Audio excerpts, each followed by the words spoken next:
loves, welcome back to my 12th house. This is ASTROG L, and thanks so much for clicking on this video. I really appreciate you for taking a bit of time out of your day to check it out. Now, I know that I was on quite a hiatus. For those of you who are currently already subscribed to me, yes, thank you so much for waiting and being patient. For those of you who are new to this channel, hello. I will be sure to be uploading more. Mainly because my availability is going to be clearing out quite soon this month and next month, so I have plenty of time and energy to do readings for y'all. I've also been more focused on paid readings, I would say. Those have been coming in every month, so yep, lots of time and energy on that. I am going to try to finish those up as well, and I am going back to uploading more membership videos as well, so stay tuned for that. Those will have extendeds, those will have way more love readings for sure. And I am really curious, by the way, I'm really curious to know if y'all are interested in more collective readings that are kind of like exploring conspiracies and stuff. Like predicting stuff related to world events. I don't know, just let me know, because I'm personally interested in reading about that stuff. I do that in my free time with my friends, and it's really fun to see what it says.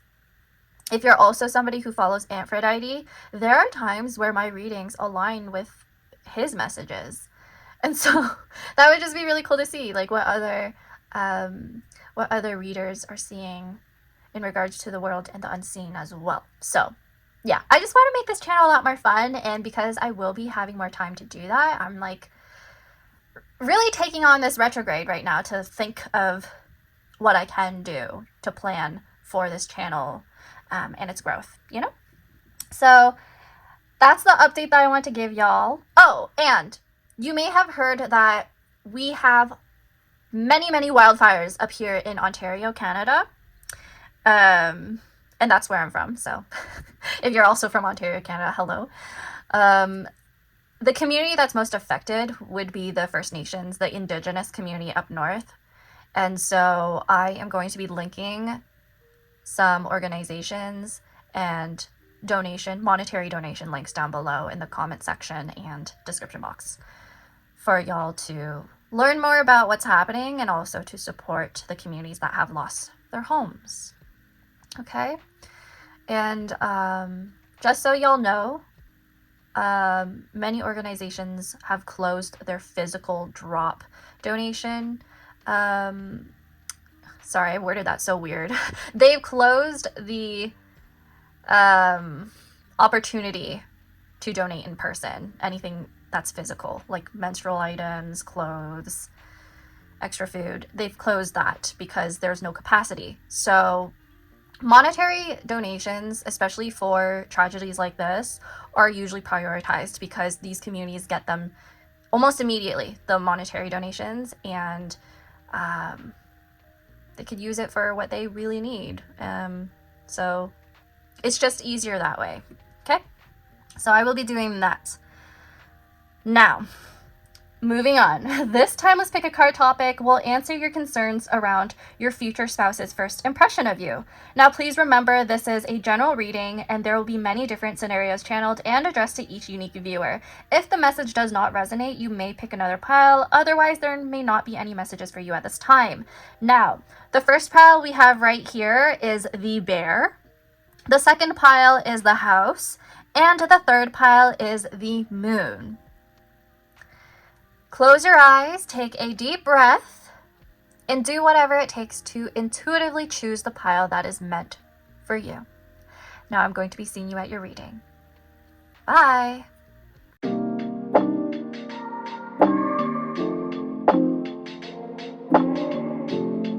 Hey there, pile number one, the bear. Welcome to your reading. So we are taking a look at what your future spouse's first impression will be of you.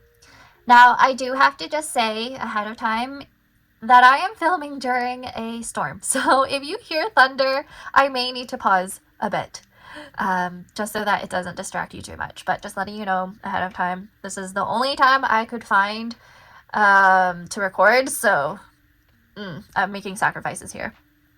But anyways, with the bear right here, my immediate impression for many of you is that your person could actually be somebody that you meet in a formal location, like at work, at school. It's just somewhere where there's formality. There's like a hierarchy of some sort, or there's structure, because the bear does usually refer to like a boss or a mentor, just somebody of authority, okay? So it could be that their first impression of you is that you're the authority, you're the person who's a lot more mature, you are a lot more stable and secure.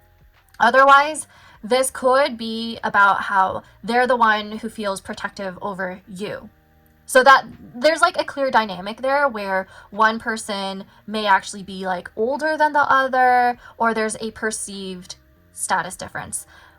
That's the impression that I'm getting right here, just based off of the bear on its own. Okay.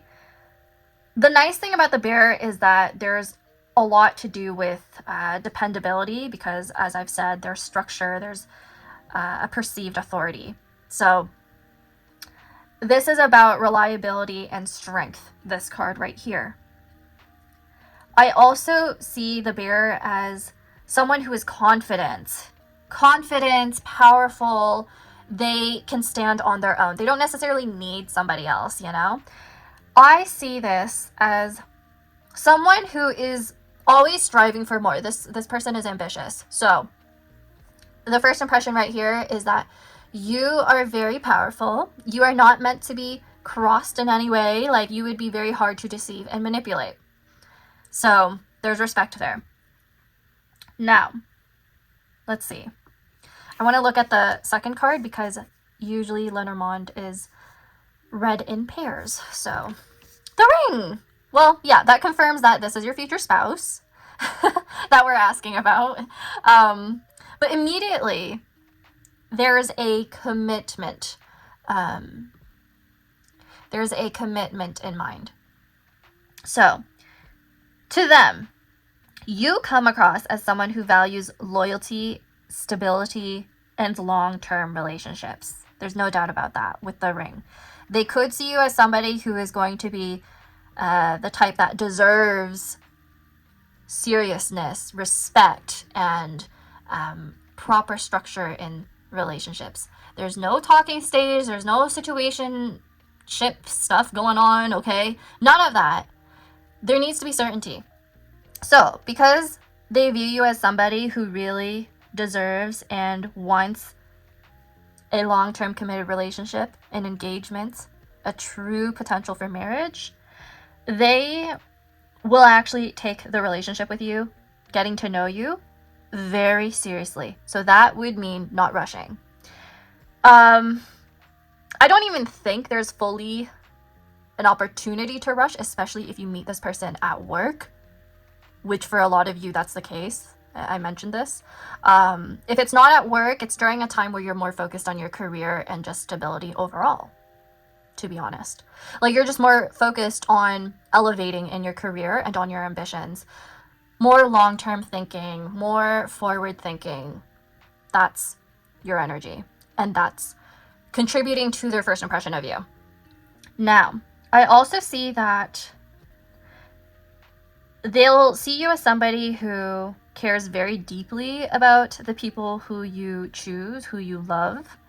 They'll know for a fact that if you've chosen them, it means that they're pretty special. You know, you might actually be that type of person that has vocally expressed that you would rather be alone than in a relationship that is not committed, than in a relationship that keeps you guessing, right? Like, you need that consistency, you need that assurance from your person. So your future spouse, immediately, that's gonna be the vibe that they get from you. Okay. Now, I also see that as they're getting to know you, their thoughts are going to be like, I could build a future with this person. They're definitely thinking long term. You two are aligned in that manner. So I love that. They'll really like how loyal you are. They'll really feel like you have strong boundaries and high standards.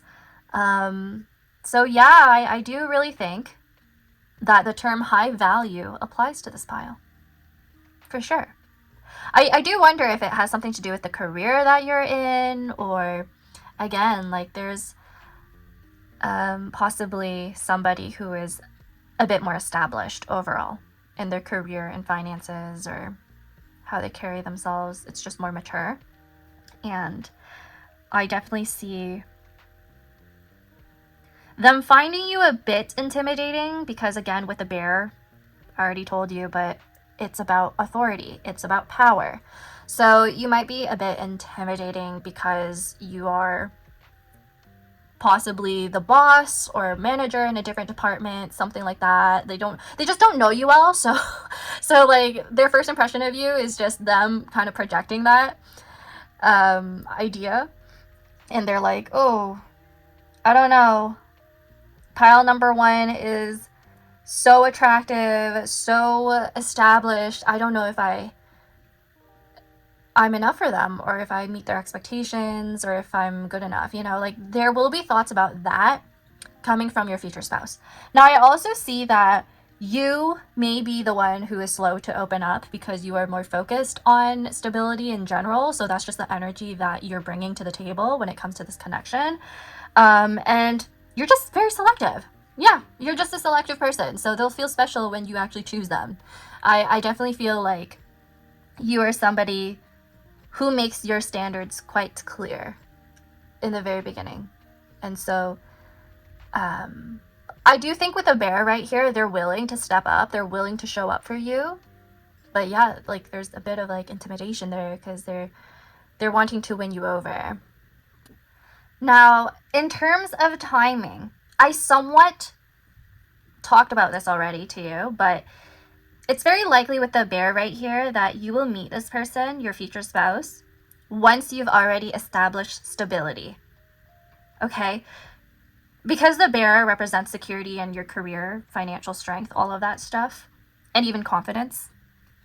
This is going to happen once you're in a more settled phase in your life and potentially more focused on your ambitions. Okay? So you're just having a very forward-thinking perspective in your life at the time. In general, you want things that last. You want quality. You want quality. I'm also picking up on the signs Aries and Taurus. So I'm immediately thinking of the Emperor and Empress vibes, right? Like, you two would be a power couple, for sure. Now, I'm also seeing in terms of timing, with the ring especially, this indicates contracts, like memberships, anything to do with a commitment that you have external from this connection too. It could be that you meet them during a recurring activity like a club or gym membership that you're a part of. Like, I could see that too. I could see that, you know, especially if somebody works there in fitness and then you just happen to be there consistently. That's one scenario. And then another scenario would just be like volunteering, right? Like somebody's working there at the volunteering center, organization, company that you're at. There's something like that. Either way, I just see an established routine that's being made. So, with that being said, I would not say that you will just meet and connect with them immediately. This is slow-moving energy, specifically the ring. And so this shows me that there's going to be a steady, natural progression in your connection. The bear also likes to take its time. They like to move deliberately. And I think because they are so, like, viewing you as somebody who deserves seriousness, they will move deliberately. They will be very careful with how they pursue you. Now, in terms of seasons, in Lenormand, I see the bear as summertime, times where you build on your strength, because if you really think about it, the bear needs to hibernate. The bear needs to hibernate during the winter, and then they come out during the summer, the spring, summer, right? So during the winter, it could be that you feel like you're on a dry spell before it happens. I feel like you just be like focused on yourself, and like life would feel kind of mundane and boring, and all of a sudden this person comes in and you're like, or you two kind of like warm up to each other over time, because initially when the two of you met, if the message surrounding a formal organization, a formal environment is true, yeah, of course, the two of you are not immediately gonna be like, oh my gosh, that's the love of my life, when you are in the mindset of networking, working. Yeah, so it's just gonna be more like established and formal at first, and then over time you're gonna be like, wait, I think this person is like, they just give me a special energy. They might actually be somebody I want to get to know more. Oh my gosh, Mercury retrograde's getting to me right now. The ring is usually about anniversaries, so you might meet them during a special occasion, like a company, what is it? A company anniversary, a company gala. I don't know why I keep mentioning like workplace events. Maybe that's what a lot of you are just like focused on during this time when you meet this person. Yeah, definitely something related to that. It could be somebody else's like special occasion. You meet them at somebody's wedding, right? With a ring right there. Somebody else's engagement party, that's also a possibility. In this case, the bear would mean that that person is potentially a part of the party and you're kind of there, right? So, oh my gosh, sorry, pile number one. Somebody literally just called me right now and then it exited my recording. So, I wonder if that's a sign. I wonder if that's a sign, something to do with you moving towards your calling, you being focused on other things, perhaps. Now, I also wanted to mention with the numbers right here, 15 and 25. In numerology, this would be the number 6 and this would be the number 7. So, with that being said, you may meet this person in June or July. June or July, or the 15th of a particular month, or the 25th of a particular month. For some of you, 25 right here with a ring can actually have to do with a special occasion that's on the 25th. Sometimes what comes to mind would be Christmas. Yeah. It doesn't always have to be the case, but I just want to put that out there in case summer is different, is a different time frame for you, because I know some of you are watching from a different hemisphere, okay? So I'm just going to put that out there. I'm just going to keep that in mind. I always need to put that out there when I do timing, because I've done many readings for people who are in Australia, and they always have to remind me. They're like, it's not summer for me. They'll tell me that it's not summer for them. So I'm like, okay, I'll keep that in mind. Now, let's move on to tarot. I do have to check if that recording went through before somebody called me. So just a second. Okay, so we're moving into tarot right now just to see what your future spouse's first impression of you will be. For pile number 1, please tell us what their future spouse's first impression of them will be. Oh, the 7 of Cups. What will pile number 1's future spouse's first impression of them? What will it be? The Hermit.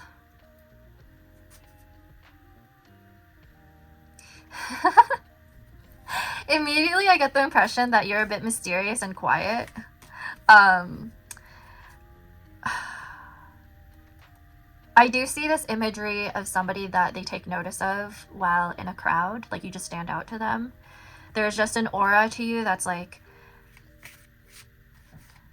you're kind of like an enigma. I think some of them would say that. You come across as a little difficult to get to know. Like, they may have heard things about you, but they just don't know much about you at first. Of course, that's like a first impression. Of course.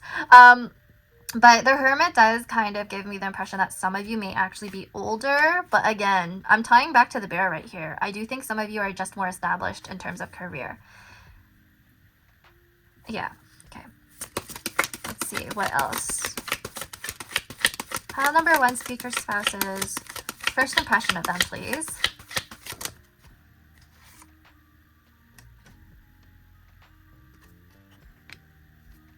We have the Knight of Cups. Yeah, immediately they'll take interest in you.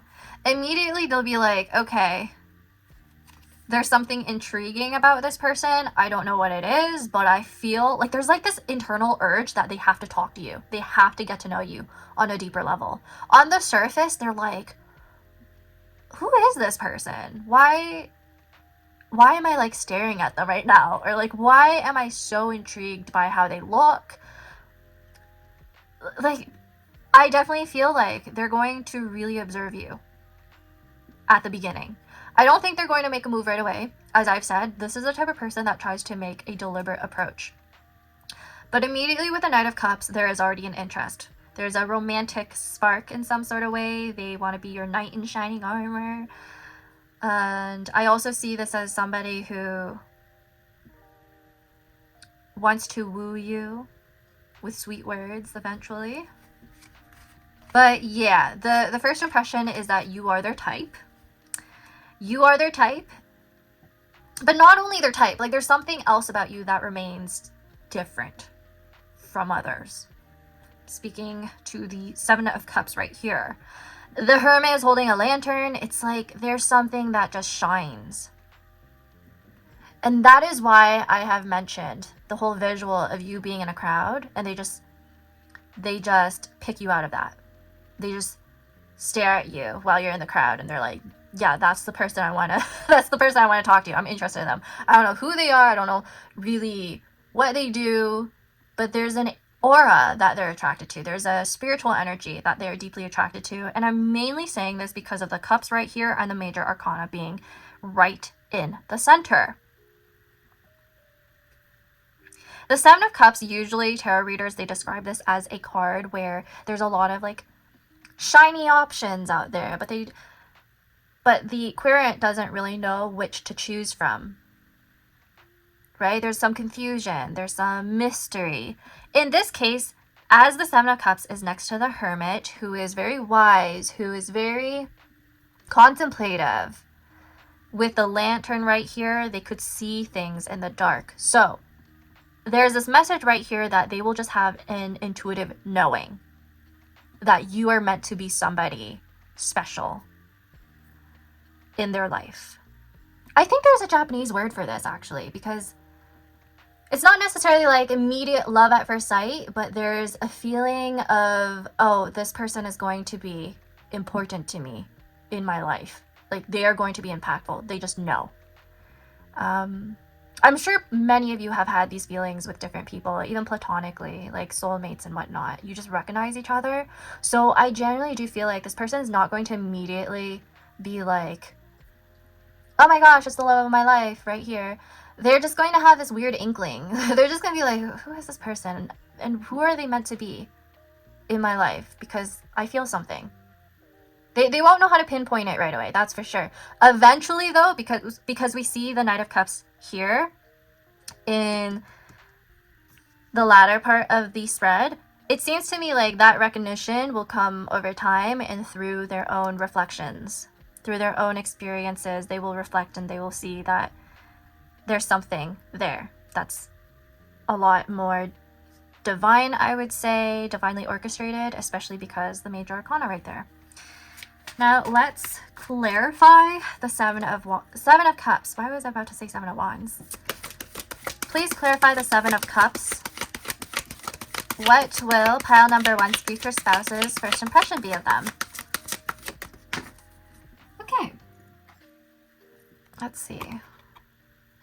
The Well. I'm taking this upright. Just intuitively, it makes more sense to me. The Well right here. I think the Well is associated with Gaia in this deck, the Earth. It's about groundedness, so I do see that considering what I've mentioned already in your Lenormand at the very beginning.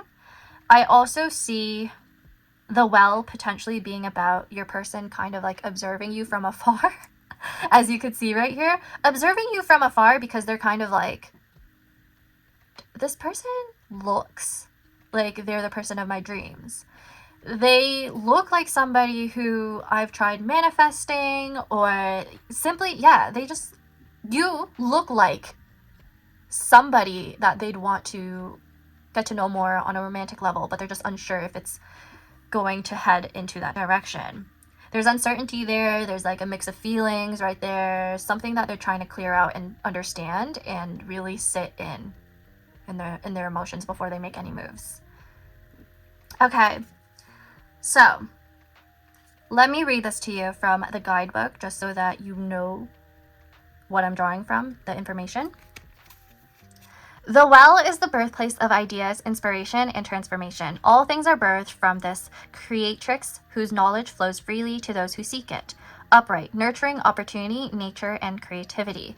So I do perceive this as a message around your person trying to seek the truth in terms of their own relationships. They're in this reflective mode where they're like, am I ready to meet somebody new? Am I ready to take on this interest in somebody that I'm just observing right now? There's something about you that's also like creative, I think, in appearance or how you carry yourself. You may also come off as somebody who's a lot more, again, I just keep hearing the word an enigma. Like there's something to be found out about you. So yeah, please clarify the Hermit now.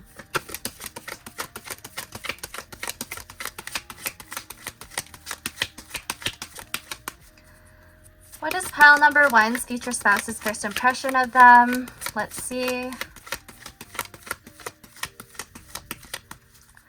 What is pile number one's future spouse's first impressions of them?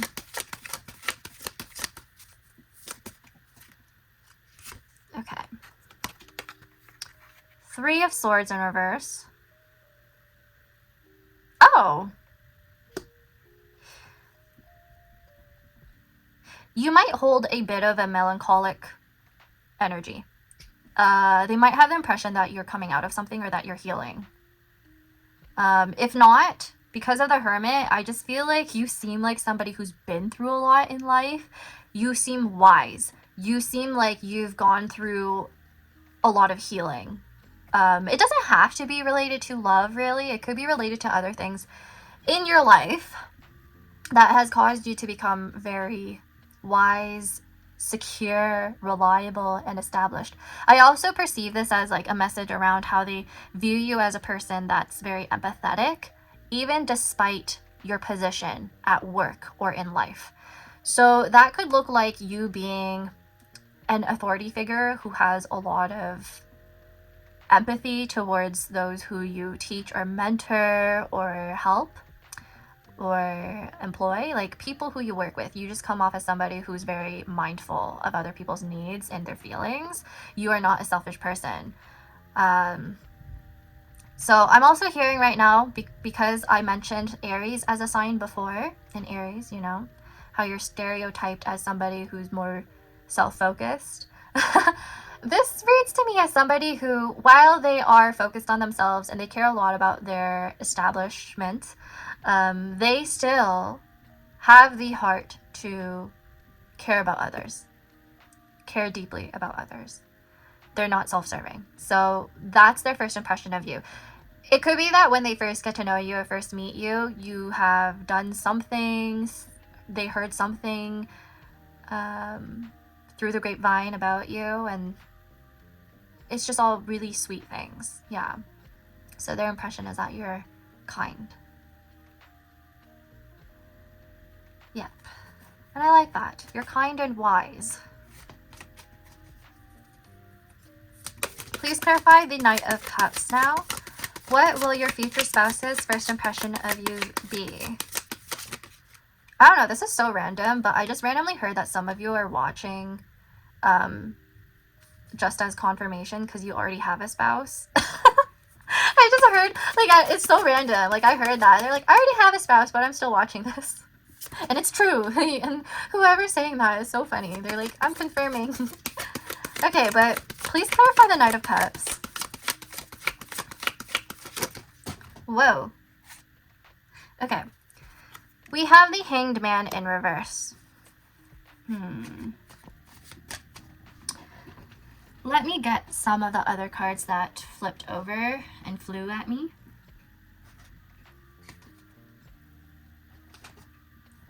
Okay, I might actually want to shuffle again. I feel like getting another card. Please now clarify the Hanged Man in reverse. Pile number 1's future spouse's first impression of them. Six of Swords. Oh.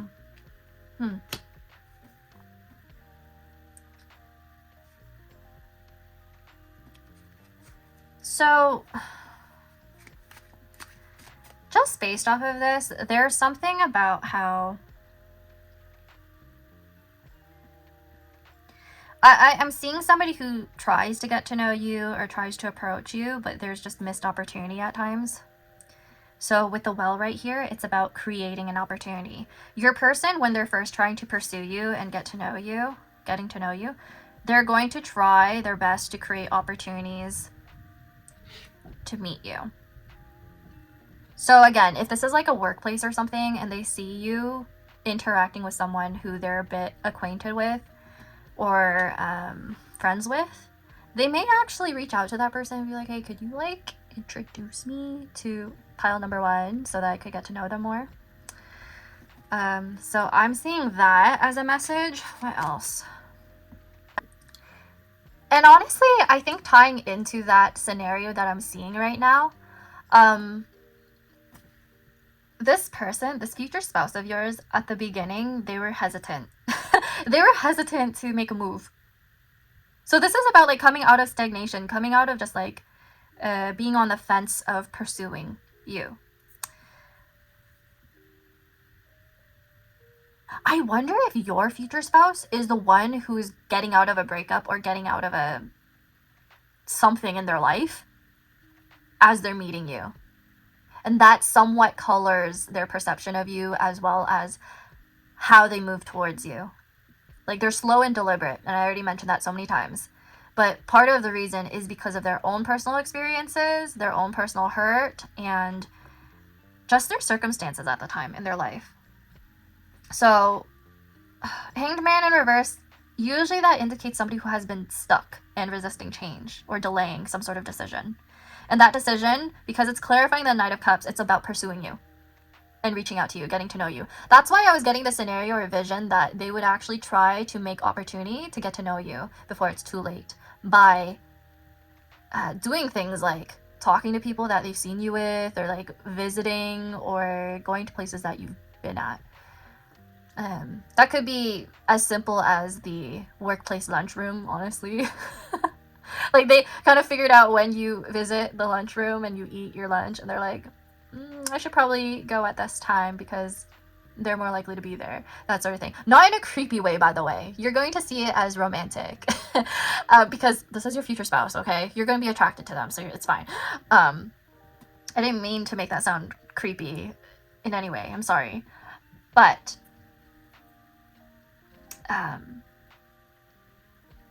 there's just a transition right here that I'm seeing where somebody finally reaches out or pursues the connection with a genuine romantic interest. They are actually acting on their first impression, being like, yes, I feel something like romantic here. At first, there's a bunch of uncertainty, and then it evolves, okay? That's what I'm trying to tell here, that story, how it progresses. So, I guess the thunder agrees if you hear that. I don't think it's going to be, like, dramatic or anything where they're like, I'm going to date you, you're the love of my life. It's not like that. It's just they're reaching a calmer emotional state, according to the Six of Swords, where they're like, oh, I'm ready now. I think I will do it. I'm gonna do it. So yeah, calmer circumstances, better circumstances to move into a connection and to actually pursue you. For some of you, I don't know why, I'm also getting this vision of somebody who is kind of observing from afar because they see other people trying to pursue you and they don't think they have a chance. So that's also a possibility. So it's a bit of a delay because of that. But this is positive. I like it. This is somebody who eventually becomes emotionally expressive. They will actually see you that way too. Like, all of a sudden you open up once they reach out and start talking to you. They'll be like, oh, I really like talking and getting to know pile number 1. They're very sweet and flirting with one another, I think, would be really nice. You two would like each other based off of like mental compatibility and mental and emotional compatibility. And there's just a lot of sincerity here. A lot of sincerity where you feel like you could finally take off your mask and you could actually be more open to getting closer.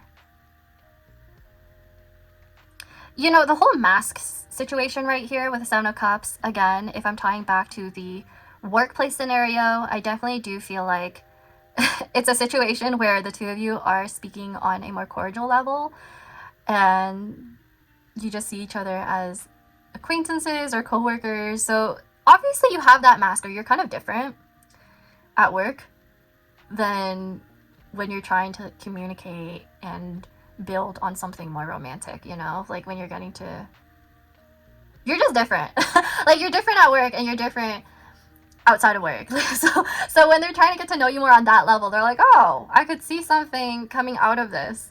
Something that's greater than just doing group work or something. Now let's move into your oracle cards because I want to see more details surrounding this connection. It's really cute so far. I like it. And I want you to really see all of the possibilities as to how your future spouse is going to meet you and see you. And I love this. So moving into my Rosabelle oracle.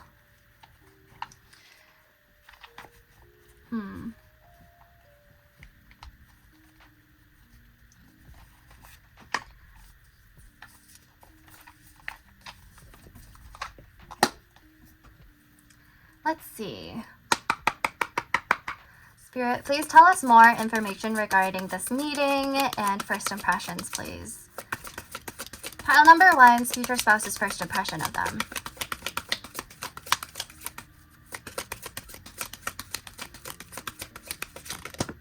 Whoa. Okay, so the cards that came out are Peace, ruled by Venus, and Aquarius.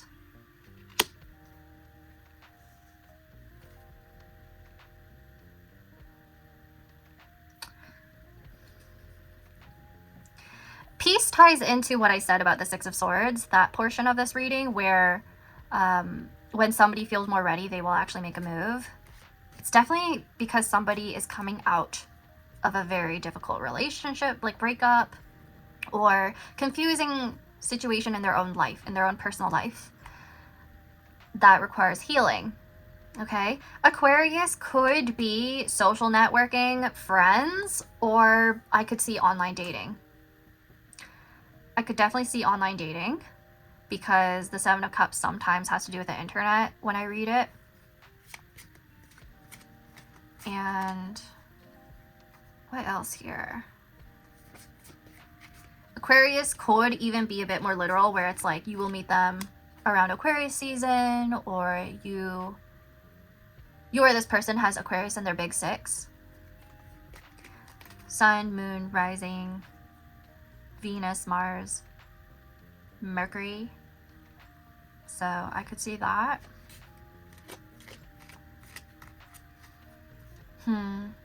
Let's take a look at the bottom of the deck for this one. I want to see what else there is here. Taurus, which I already mentioned. I already mentioned the sign. So somebody here is a Taurus, sun, moon, or rising. Taurus season, more focused on their finances, their comforts, building on that, because we also have Venus here, so I could see that.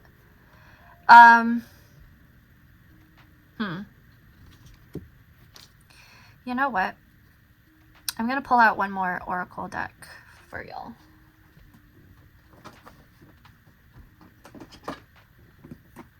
Let's see.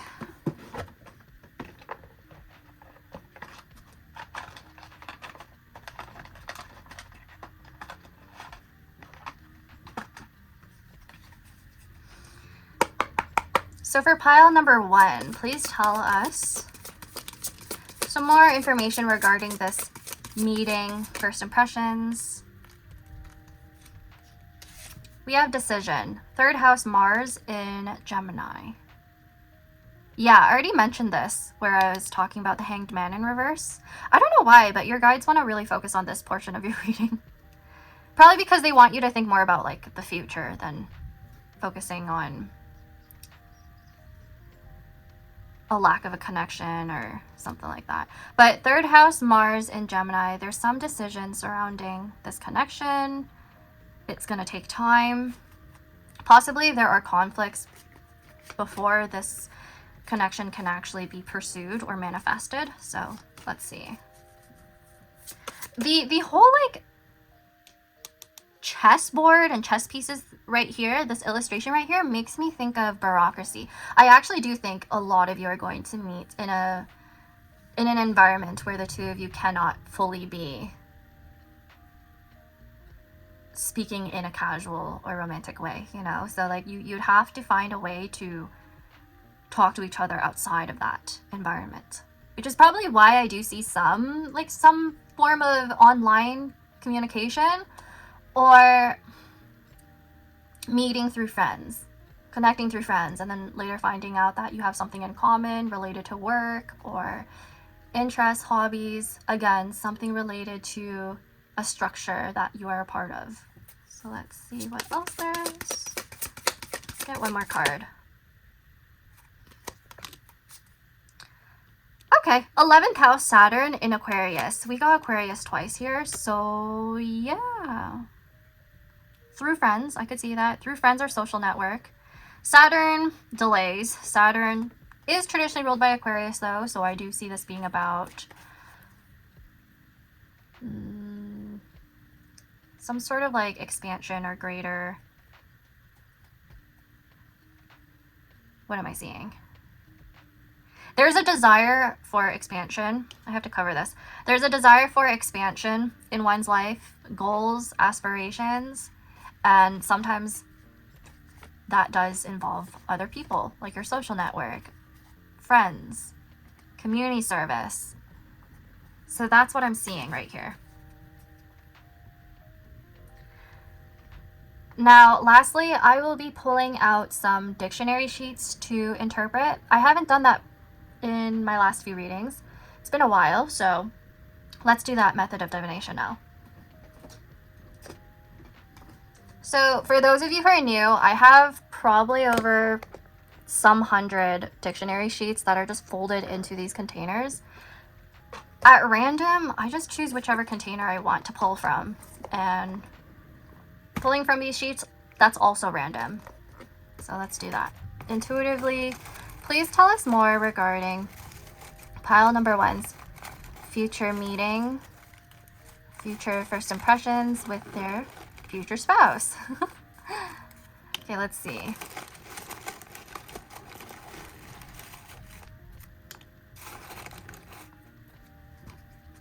I don't know. I'm feeling some awkward energy right now. So at first meeting, it could be a bit awkward for someone here, where they're like, I don't know what's happening. Like, I don't know what's happening. I don't know what I'm feeling, but I feel something. Okay.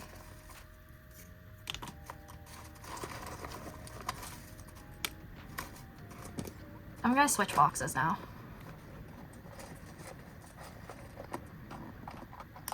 Do you hear all of that rain? Oh my gosh. Climate change. It's kind of crazy over here. I may actually pause this reading, or I might actually just finish up your reading and then do the other piles another day or late at night. Who knows? I'll mess up my sleep schedule just for y'all, because I want to get a reading out. I feel really bad for not having uploaded in a while. So here we are. There.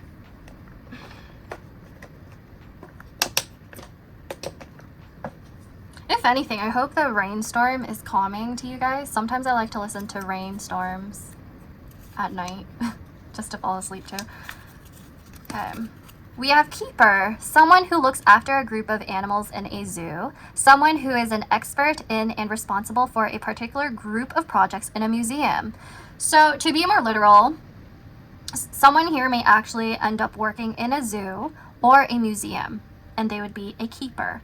However, I also see this as a scenario where you or your person is visiting a zoo or museum and the other person is in that profession. So there we have it, keeper. I also see that as being about someone here being a keeper. So it's very clear that we're reading about a future spouse here. Frighten. To make somebody feel fear or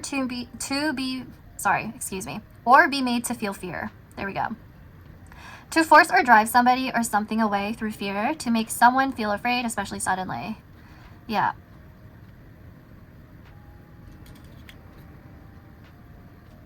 I feel like some of that was redundant, but whatever. With frighten right here, I did say they thought you were intimidating. So maybe from past experiences, past bad experiences, they were a little scared to reach out and talk to you. Slippery. A slippery surface, object, etc. is difficult to move on or to hold because it is smooth, wet, or covered in something such as ice or oil. Okay. I just heard a slippery slope, and usually that saying has to do with something that is risky. Okay, so because I've mentioned for some of you, you are going to meet in the workplace, the dynamic may not be appropriate to others when they're looking at the two of you. They're like, maybe you two should meet and get to know each other outside of the workplace, outside of work time. We have mushroom.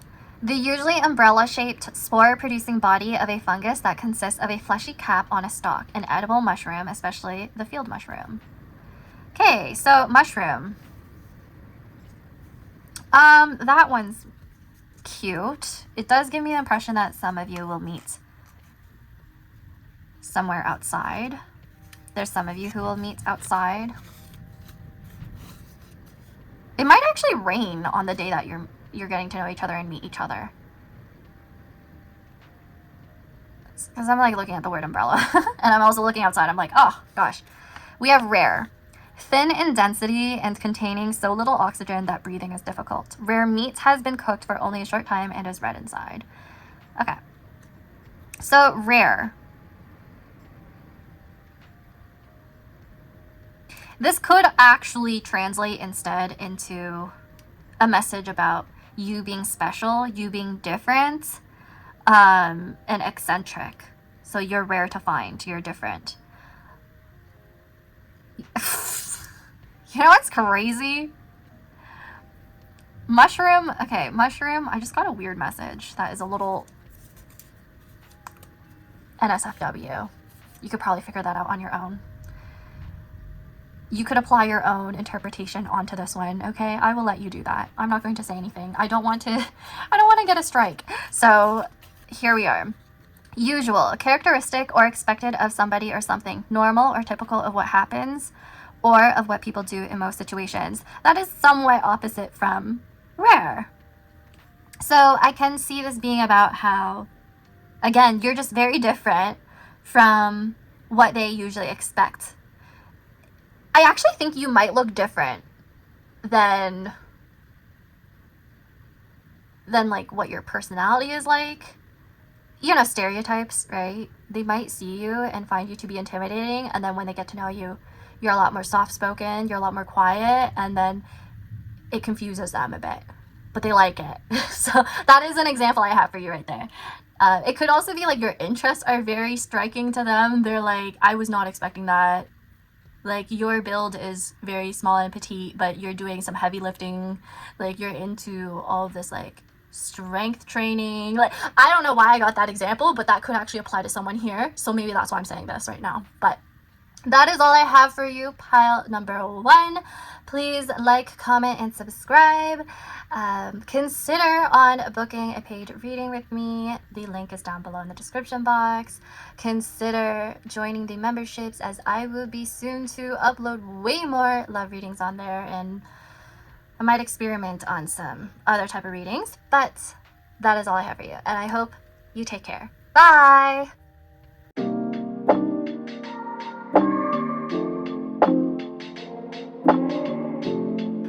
pile number 2, the house. Welcome to your reading. So we are taking a look at what your future spouse's first impression of you would be. So starting off with Lenormand, right here we have the house. Immediately I think of a few key words related to this card, and it would be that this person perceives you as really warm or familiar. Now the house right here also represents stability and security, so you just have an air of groundedness to you. Perhaps you just seem like somebody who really has their life together, and you may also just be very secure in your own comforts and your own home life, like a little bit more introverted, perhaps like a homebody. That's what I just heard. A homebody, or there's something tied to your roots that they notice first and foremost. So it's going to vary for many of you, but it could be that they notice your background, like cultural background, your ethnicity, your race. Like that's just something that might stand out to them, or they might notice. If that's not the case, I do see this person being somebody who is interested in getting to know you on a more deeper level in that way, where they get to learn more about your family heritage and your background. So yeah, let's take a look at the second Lenormand card, because Lenormand is best read when in pairs. So let's see. Okay. We have the fish right here, and you could see the tokens or the coins, because the fish is usually about finances and resources and abundance. Considering how it's paired with the house, they could perceive you as somebody who has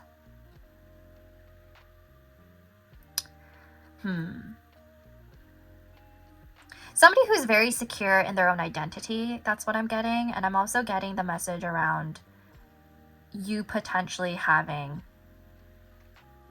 a house name. Now, the reason why I say this is because house and fish can refer to a family business or an entrepreneurial foundation that you may actually have, an inheritance of some sort. So if they notice your last name, first and foremost, before really getting to know you further than that, I feel like they'd notice your last name, know where it comes from, perhaps. This is definitely for some of you who live in an area with a smaller population, or just where a lot of people know each other. But yeah, you might have a very unique last name, so they know where your lineage comes from, like your own clan. Or I could also see this being about you having some sort of inherited family business, and they could literally meet you there. Obviously, this varies. It depends on what kind of business you have, whether or not it's a business that requires customers to come in person, clientele to come in person, and then they meet you there. But I definitely feel like someone here has that type of reputation. It's a reputation that is going to be noticed first. So now that I think about it, astrologically, you may actually have your 7th house ruler in the 10th house of reputation and career. That being said, this person may be well known, or they may meet you as they are going about their own financial settlements and investments, like they're doing all that stuff. Now, another interpretation right here with house and fish, and on the topic of investments, somebody here could literally work in real estate.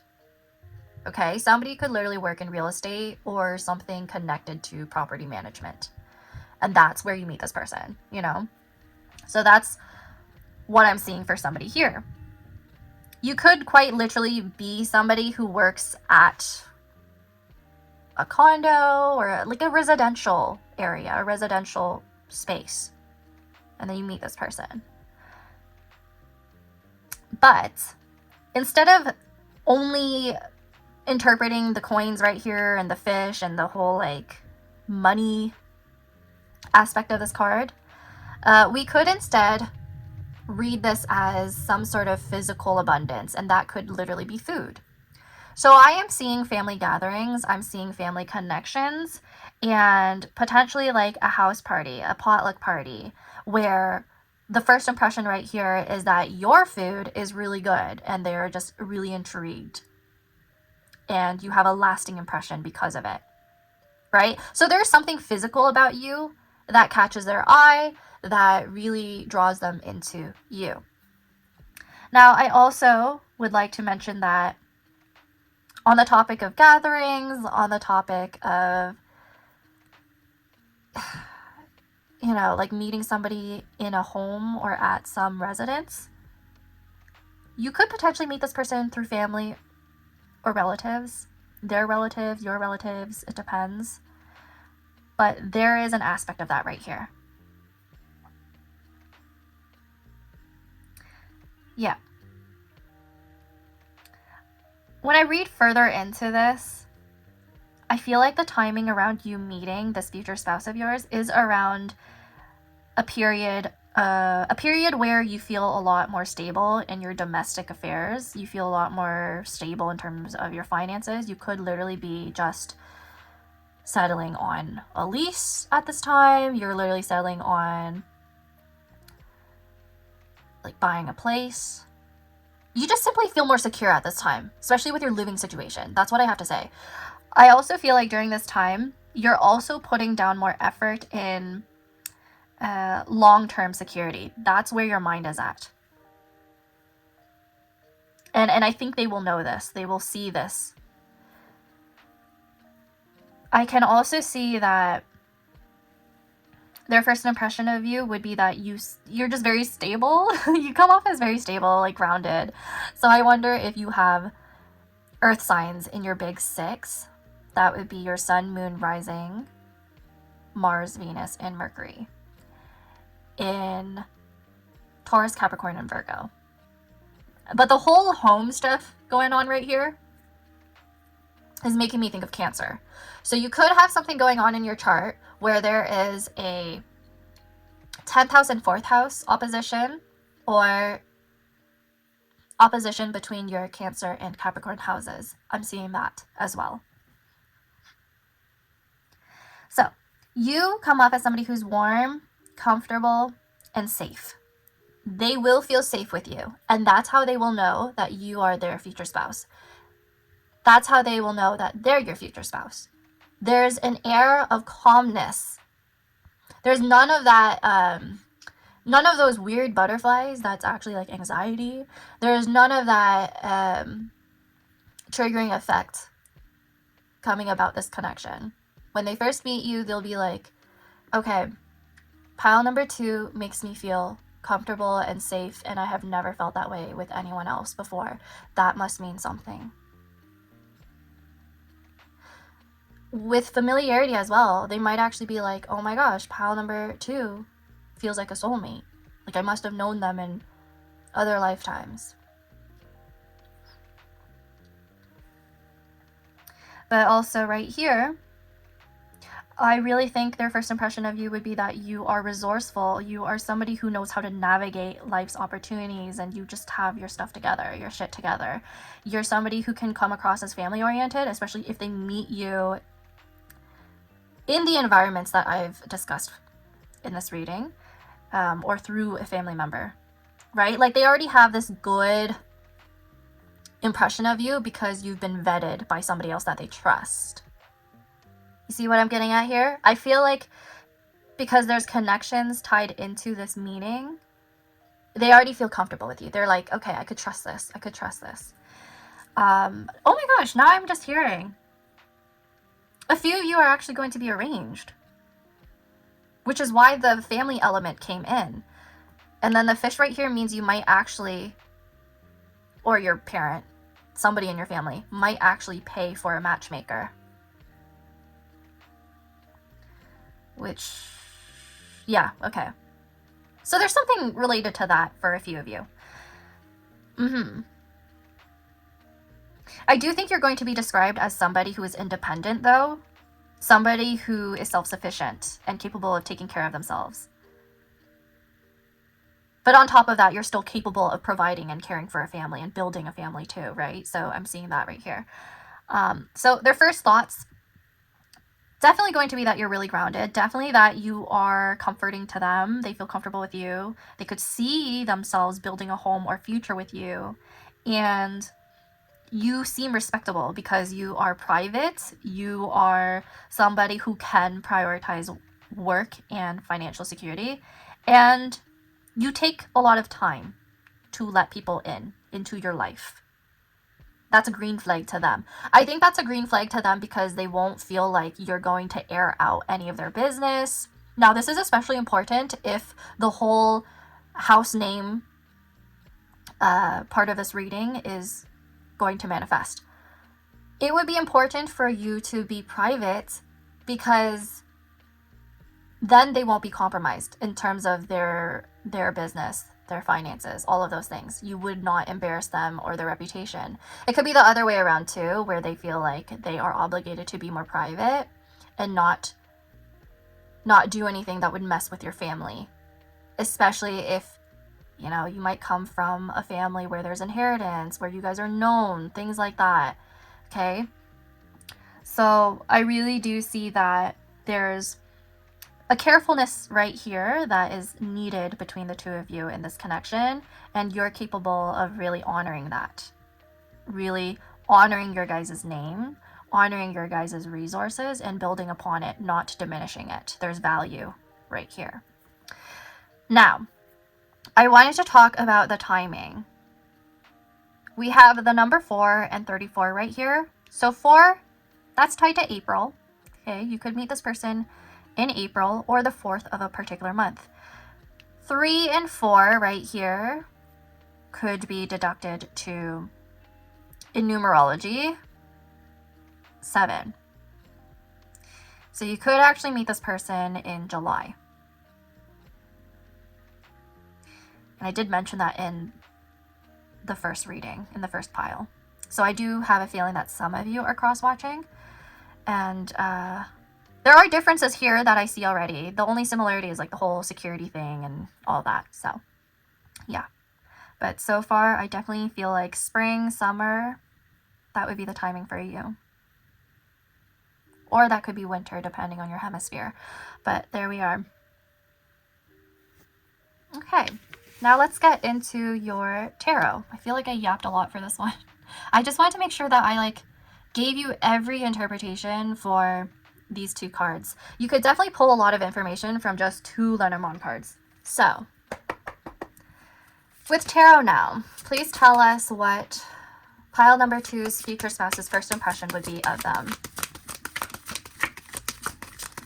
Please tell us more.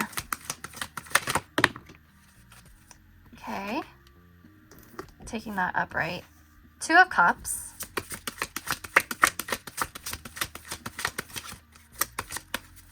I like that. There's reciprocity. 9 of Cups. Whoa. Whoa. This is off to a good start.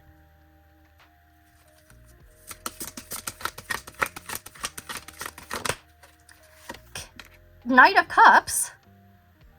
And this was in the same position as the first pile. That's so cute. Let's clarify the 2 of Cups. Okay, let's do 4 of Swords in reverse.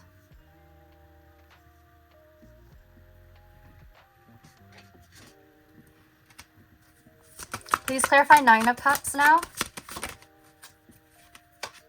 6 of Pentacles. Oh, okay. And then Knight of Cups. Please clarify that.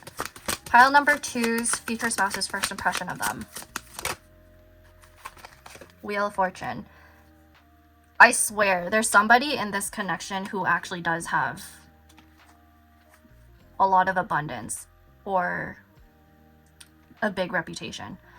Yeah. Let's take a look at the bottom of the deck, actually. Overall summation, please. The Hierophants.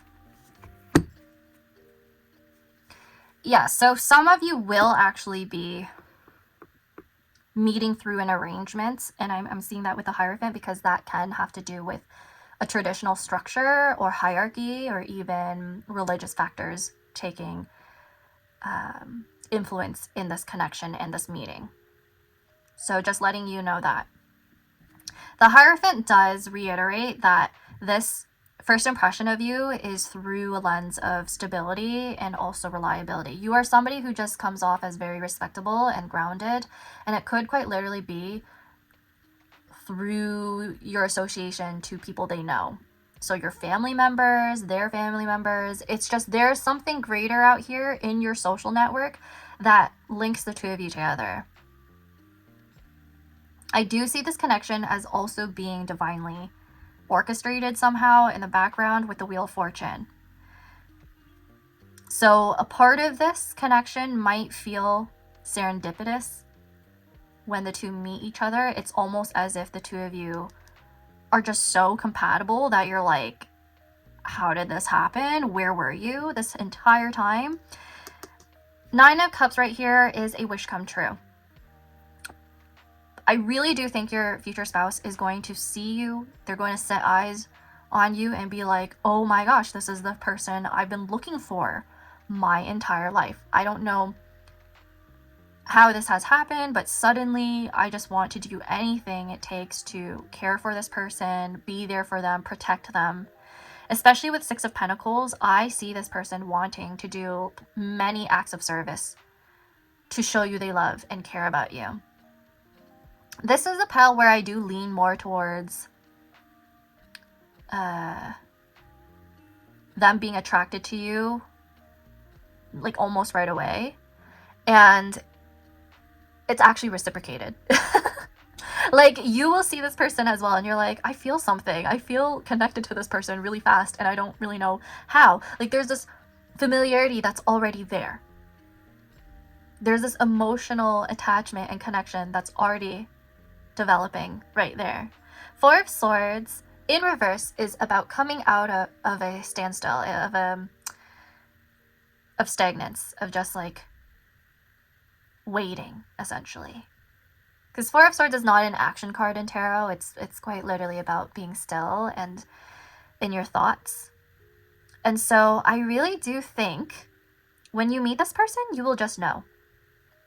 I guarantee you this, pile number 2. For your pile, you will immediately know. Because you have likely thought or scripted out the type of person that you want.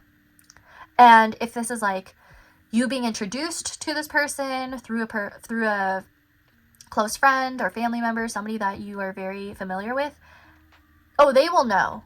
They will know that this person's your type, and they'll be like, huh, I want to introduce you to somebody. Because they sound exactly like what you're looking for.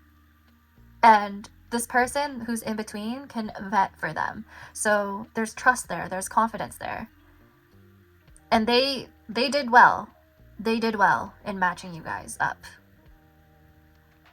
Now, I can also see with the 9 of Cups right here and the 6 of Pentacles that a few of you would be meeting through some form of charity work, volunteering, some organization. So there's some of you who are meeting through that.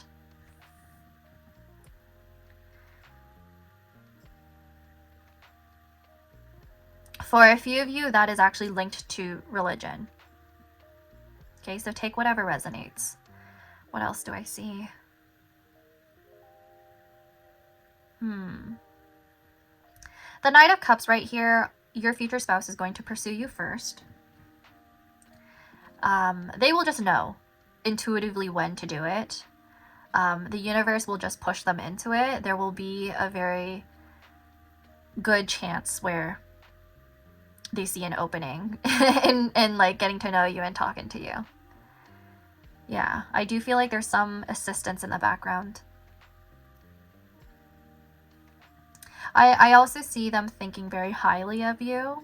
The Hierophant as overall energy, as the bottom energy, does give me that impression. This one's really nice. I think there's a bit of a religious aspect to this. I kind of wonder if a few of you are going to get married under the church, like the two of you are Catholic or something like that. There's an alignment in terms of your spiritual background, your religious background, or familial background. Like something just matches up quite well for you guys in order to build a long-term stable foundation. I see support from other people for sure in terms of this connection, and it's because you two are potentially similar in some sort of way. Like the way you grew up, your interests, people could see that. There is some mutual thing that you two are bonding over when you first meet. And it could be something that you don't usually bond with other people. Like it's something that's a little unique, perhaps. That's a possibility. But I just see that there's something that you two bond over, and you're like, wait, I think this is my person because of that. Right? But definitely, I love the Nine of Cups in the middle. That is probably my favorite placement right here for a reading about your future spouse and their first impression of you. You are exactly their ideal. They wished for you, they tried manifesting you, and yeah, first impression, they're like, this is the one. They just know. I'm telling you, they just know. I don't know if it's like they'll hear some sort of like divine power and they're like, this is your person, or something very serendipitous will happen. That's what I gotta say. And like I'm looking at the shooting star right here too. That's why I really feel like your connection, your meeting, there's something very special about it, and there's support from other people, and that just makes things easier for the two of you. And when the two of you end up together, it's almost as if it was just meant to be. You just realized why all your previous relationships didn't work out. If you have not been in a relationship yet, you realize why. You just realize. You're like, wow, my person was saved for me this entire time. Yeah. Okay, now let's move into your oracle cards for some more information right here on your meeting and their first impression of you. But overall, they just perceive you as somebody who's really helpful towards other people. We have the Six of Pentacles right here. You're very compassionate, expressive. A few of you are very artistic. That's what I'm getting. And then a few of you are also very like,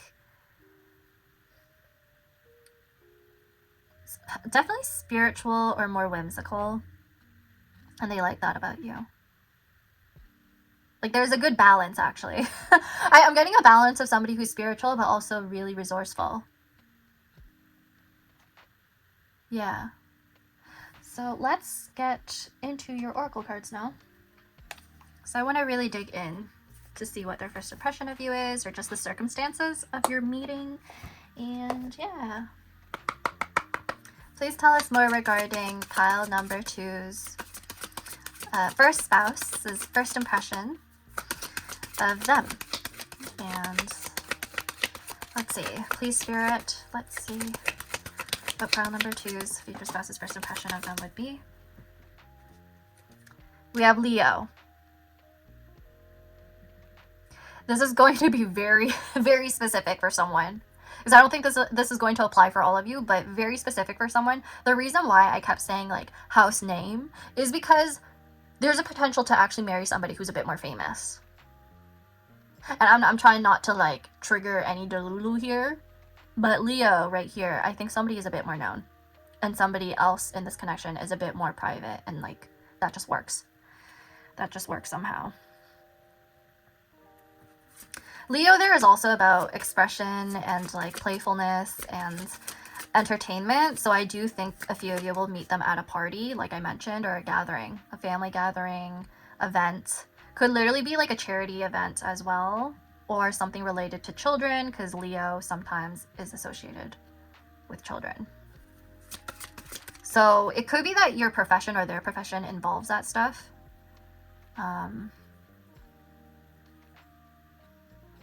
Yeah, I do see somebody potentially being either an entertainer, an artist. If that's the case, some of you may actually work from home. Like you might have your own home business and you send things out to people and they happen to be your client or interested in your work or come across your work. Because I'm seeing some sort of like commerce here, like some exchange, right? An exchange of some sort. Please tell us more regarding this connection, please, and first impression. Leo and beauty. Now, would you look at that?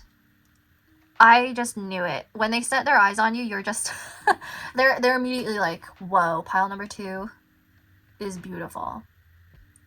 And if you are involved in the arts, that's what they'll see, and they'll think that's beautiful. Or, you know, they'll see you as the work of art on its own. So I do just see something related to your aura being very well put together. Well put together. You have a lot of value. You just seem regal because we also have the crown right here. And that is also why I just swear somebody here has fame or power. That's a potential for somebody. Okay, let's take a look at the bottom of the deck for this one. I don't think I did that with the last pile, but don't tell them. Okay, bottom of the deck is overall summation. Oh, country. The sun. This is just like this card. Country. So someone here is from the country or owns a family home or a family farm or a family cottage or is known quite well. That's interesting for me to see. That is just a synchronicity right here. I find that really crazy. Wow. Somebody could own some land. I mean, that ties into what I said about like real estate or something like that. Somebody could literally have their last name associated with a street. Like, I don't know why I get that message. Like, they might see your last name, they'll be like, huh, are you connected to like whoever this was named after? Or, you know, like there's something special about that, like a heritage site. Or yeah, so that's going to apply to some of you. Now, if that's not the case, it could be that you literally work in heritage museums. I'm seeing art galleries, and they meet you there. From there, there's just something so beautiful about this pile. I don't know what it is. But the air, the energy I'm getting right now is somebody feels very regal or is looked up to by others. Possibly greater society knows this person or knows somebody connected to this person. Yeah. Okay, but for sure, immediately, I think they'll notice your beauty. And because we see a lion here twice, you might actually be like a Leo, Sun, Moon, or Rising, Mars, Venus, or Mercury. Or I could also see you having very noticeable hair. Very noticeable hair. Like flowy hair, long hair, curly hair.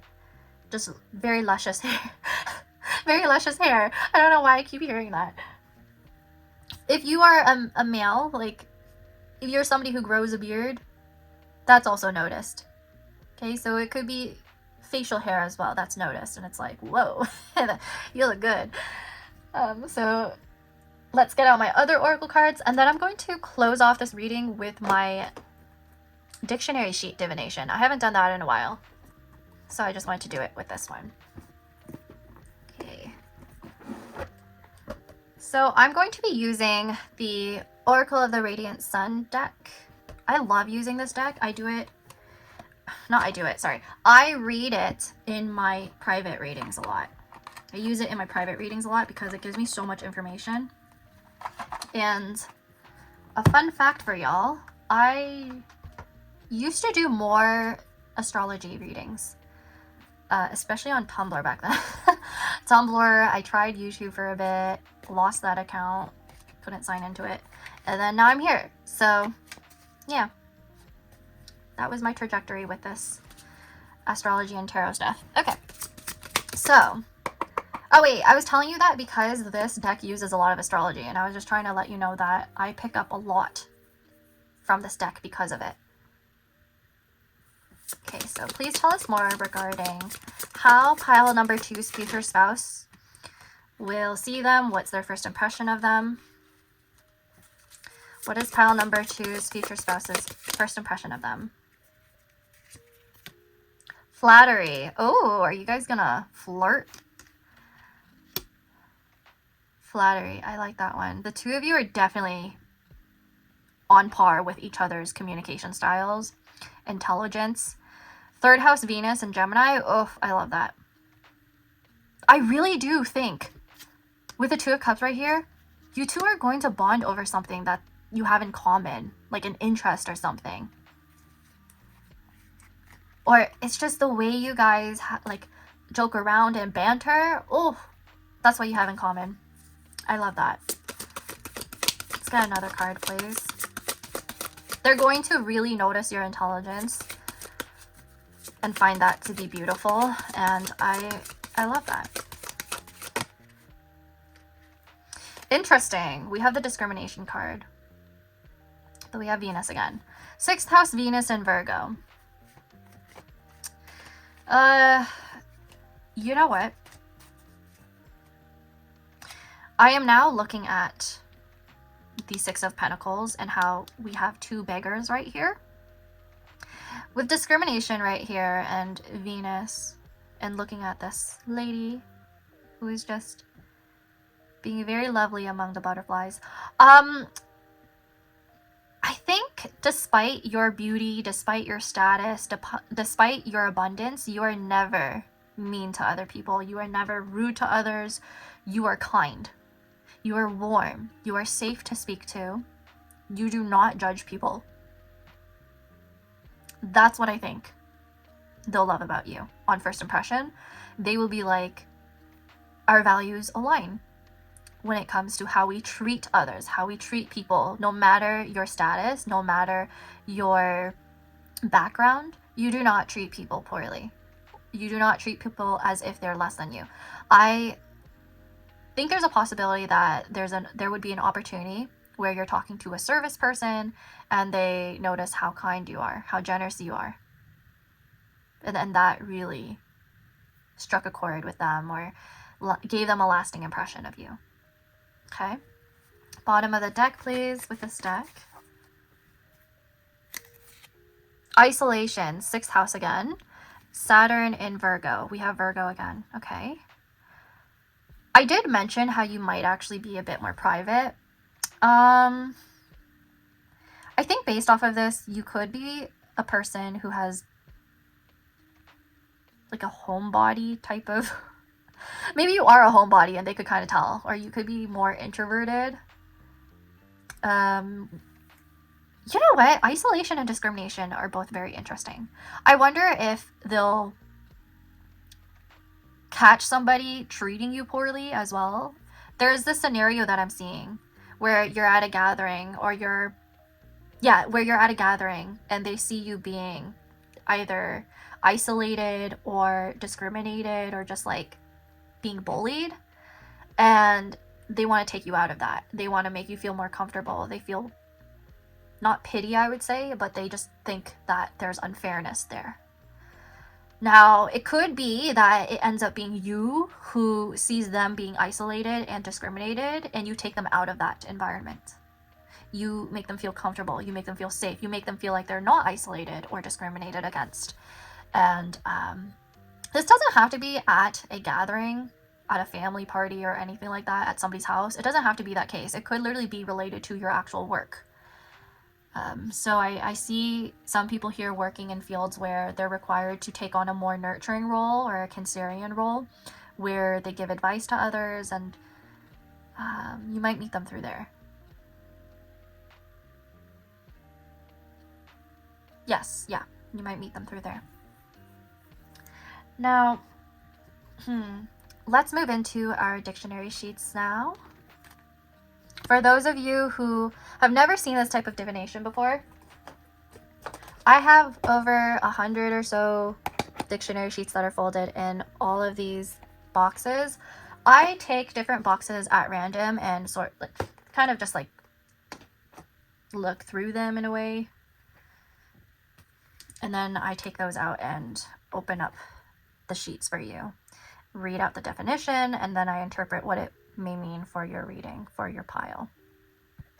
Also, my phone was dying there. Now, let me sort through it on camera for you to see. I want to go to the bottom. If any fall out, I will keep them. Let's do this one.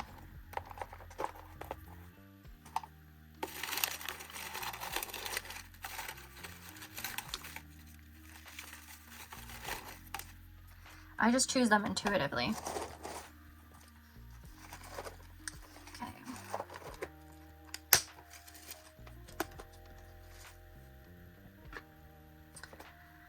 And then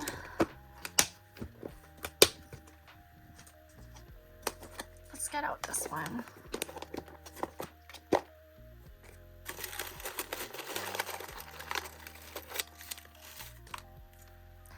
That is all we're gonna get.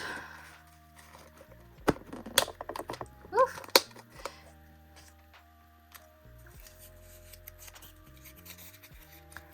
The first sheet says, oh my gosh. You see how crazy this type of divination is? Tenant. Somebody who rents a building, house, apartment, plot of land, or piece of property for a fixed period of time. Somebody living in or on a property. Yes. A few of you are definitely meeting this person through some sort of like real estate agreement, something related to like your living situation, your house. You will be meeting this person around your residency of some sort.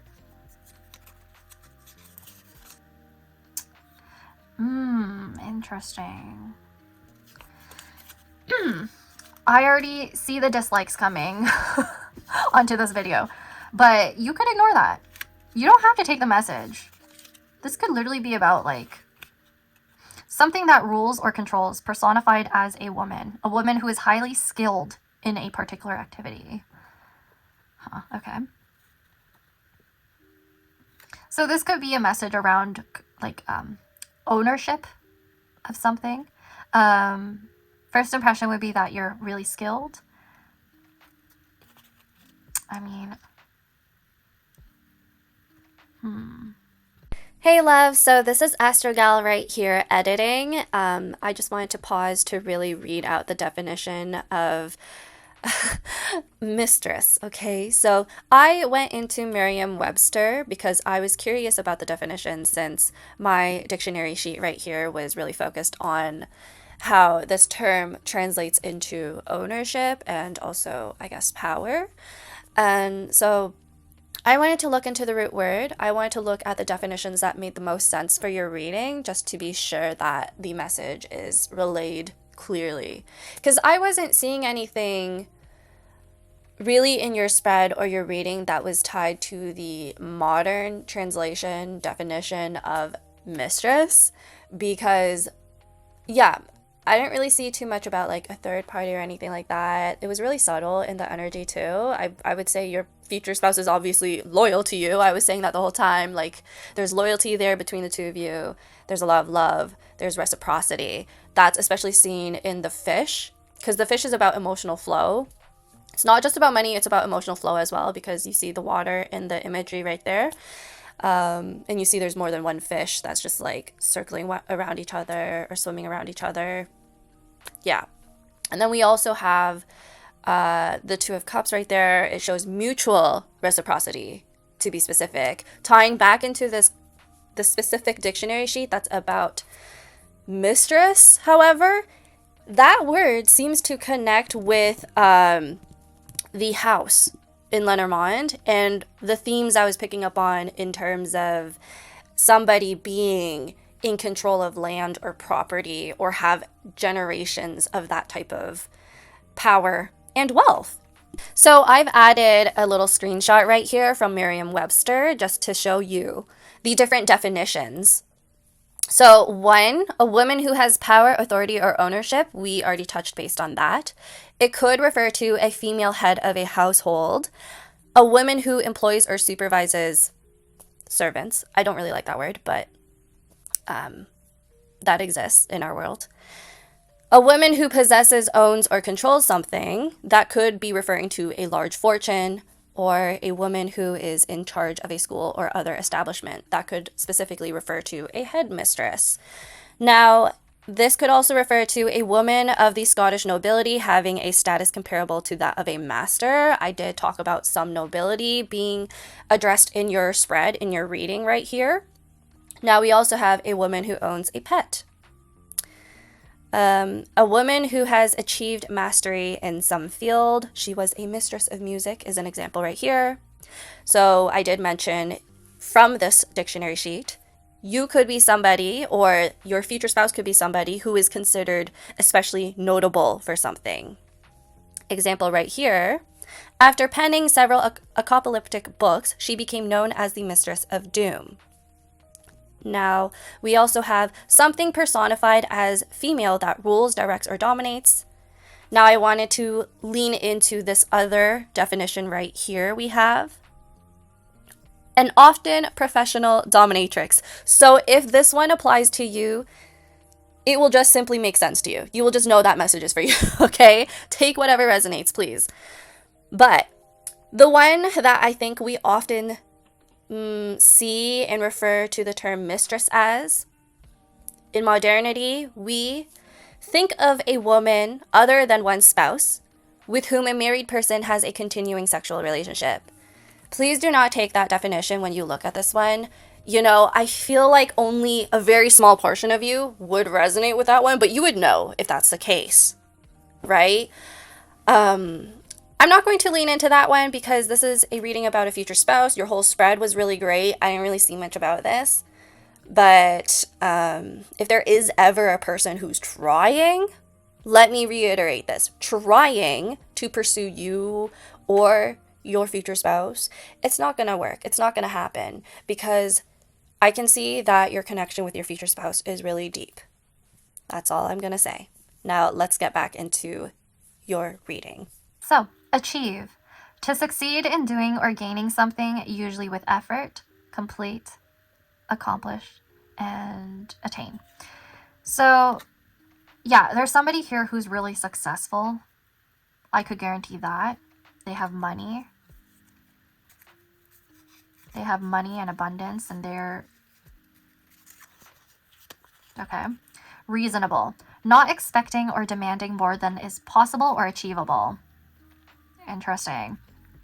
Fairly priced and not too expensive. Fairly good but not excellent. I do think this could be related to your character in a way. Not that you are not excellent. I'm not saying that. Ignore that part.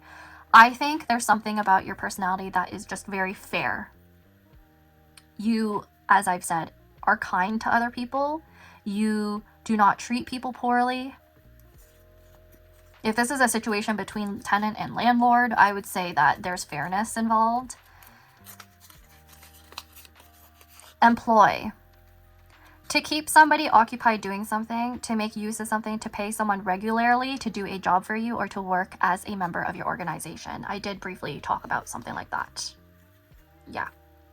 I actually want to get you some more, because I feel like I may have angered some of you. So let's get a different message here. Now let's get out another one.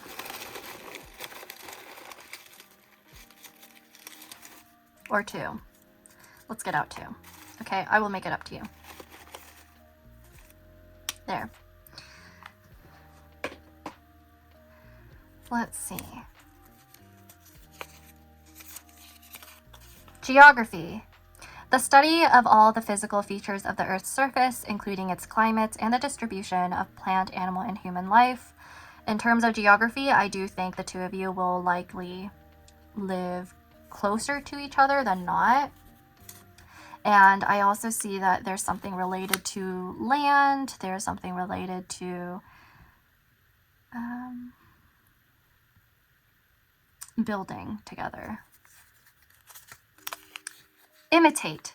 To use somebody or something as a model, attempting to copy an existing method, style, or approach, to be or look like something else. You know what? After getting that out, I do think there's somebody who would be envious of the two of you. And I mean, they could attempt, but I don't think they would be successful. Just letting you know that, pile number 2.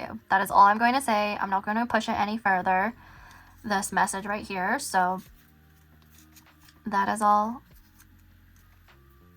I'm going to have today. Now, please like, comment, subscribe if you enjoyed this reading, and consider booking a personal reading with me, a paid reading with me. The link is in the description box down below. Of course, also consider joining the memberships, as I will be soon. I promise, uploading more readings, love readings, and extendeds in the future. Oh, and again, please let me know if you want any more type of readings that are not Pickacard readings, but more explorative of what's going on in the world, things like that, okay? Now, bye, and take care.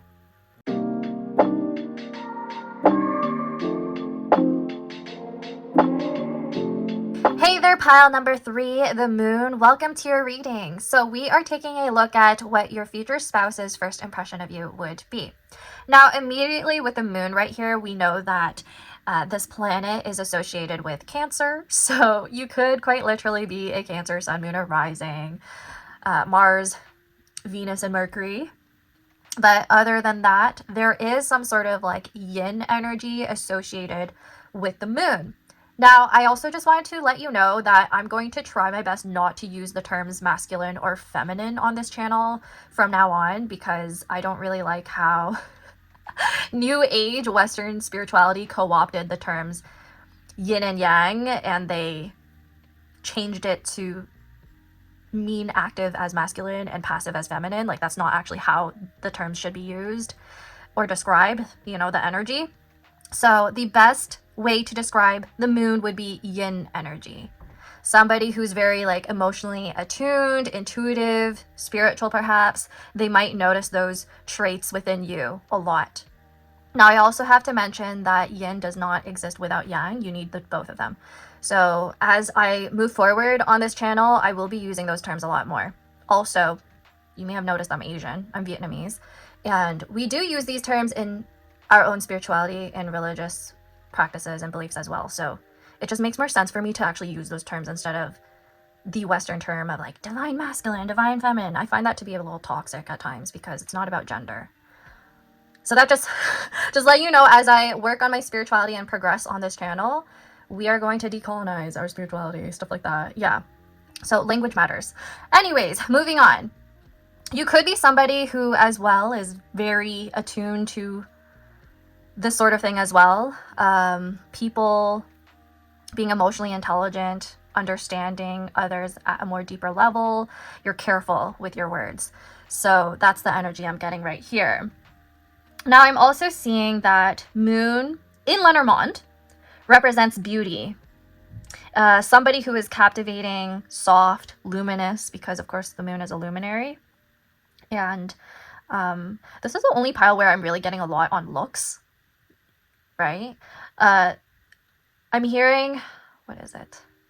There's this saying, I believe, in Arabic, where you can describe somebody as the moon, like their face as the moon. Not to be all like, oh, your face is round like the moon. It's more like your face is glowing, it's luminous, it's beautiful. Perhaps for a few of you who are more like lunarian, you might actually look better in person than in photos, because you know how the moon is hard to capture on camera sometimes. Yeah, so that might be the case with you, where it's like you're so beautiful, your photos don't do you any justice. So that's just what I'm hearing for some of you. You might be aware of that. Now, you may have a very soft, expressive gaze or look to you, like contemplative. I'm just looking at this woman right here. Like a natural, effortless beauty. You don't really have a manufactured look, I don't think. Yeah, so I also feel like there's something about your beauty that they notice, first and foremost. Now, you could be really like graceful in appearance or the way that you carry yourself. That's what I'm seeing here. Now, the moon is associated with water. Cancer is associated with water, of course, with the crab and also the waters. You know how the moon affects the tides of waters, so you could be quite influential as well. They might know you from other people. This is very similar to the second pile so far, but a little bit more soft and like intuitive, spiritual. I'm getting more energy through that. But anyways, with that being said, the moon does sometimes have to do with like influence over masses of people. So a few of you may actually have influence, and it's tied to Cancerian themes like food, cooking, or it's tied to themes like beauty, because this card could refer to that as well. Just something very like attractive to others. People like watching you or like viewing you through a lens. Okay. Now I also see this being about how you're calming. So their first impression, their reaction to you might be like, something's very beautiful about pile number 3. And the attraction is more like emotional, not something shallow. Because this moon card also refers to depth, a depth of feeling. Now, I think after they interact with you a bit, they might be like, wow, this person is like very emotionally intelligent. This person's compassionate or patient, wise beyond their years. It could be that you're somebody who listens more than you speak.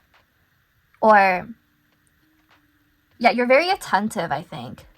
You try to think before you speak or respond to other people. And then I also see you as being someone who does not always seek for attention. You could be somebody who's just like a lot more peaceful, gentle, even artistic in nature, and you're just like naturally inclined to those things. You're not trying too hard. So yeah, that's the first impression right here. I actually want to lean into your other card now, because Lenormand, as I've mentioned in other piles, is best read in pairs. So we have the tree. You know what I noticed immediately? In numerology, we have the 5 twice right here. 5s in numerology have to do with challenges and changes. But I'm getting the vibe that the tree is also about groundedness, earth sign energy coming through. So Taurus, Virgo, and Capricorn. Yeah, so just based off of that, it seems to me like they perceive you as someone who's been through a lot of growth, especially emotionally. They may have assumed that you've had to go through a lot of trials and tribulations just to get to where you are. You've become really like secure emotionally. There's definitely something about you that reads to them as a person who really tries to take their time to understand other people. Perhaps you give a lot of grace to others. They notice that. I also see this as being about like, in terms of your meeting, the two of you may actually have a relationship that develops naturally and slowly. Like there's someone here that's likely demisexual or like relies on friendship before turning into immediate lovers. You know what I mean? Like they need time. So I see this as being about circumstances surrounding daily routines, similar to pile number 1. Circumstances that require work, a lot of work, towards building a connection with one another. I also see like a setting where there's health involved because of this tree right here. There's health or wellness involved here. Could be related to yoga, holistic health, or therapy. I'm getting this energetic vibe of the two of you meeting through nature. Nature could quite literally be outside where the two of you meet, like at a park, botanical garden, or you have interests related to hiking, somewhere with a lot of trees and potentially water.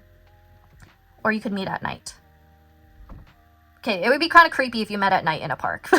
Not gonna lie, but like if there's an event or something like that, maybe that's okay, and there's a lot of people around. So I'm getting that imagery. Tree could also refer to, what is it? May, the season of May, because we have the number 5 repeated here, and that's the 5th month. You could meet on the 5th of a particular month. What else am I seeing?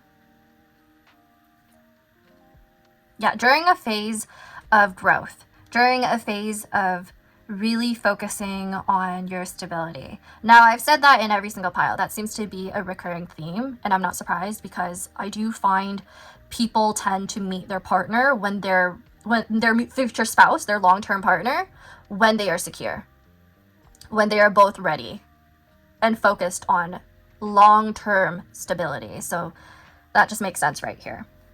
Now, I'm also seeing here that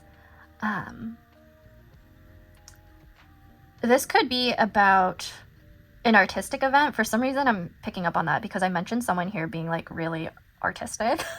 Like, you could meet through an art market, if anything, and the art market could be outside. That's what I'm seeing. Or an art gallery, I guess, an exhibition. Either way, this could be an artistic event where there's music, photography, film. It's like a creative space. Or it's just during the full moon or a significant period. What else am I picking up on? Yeah.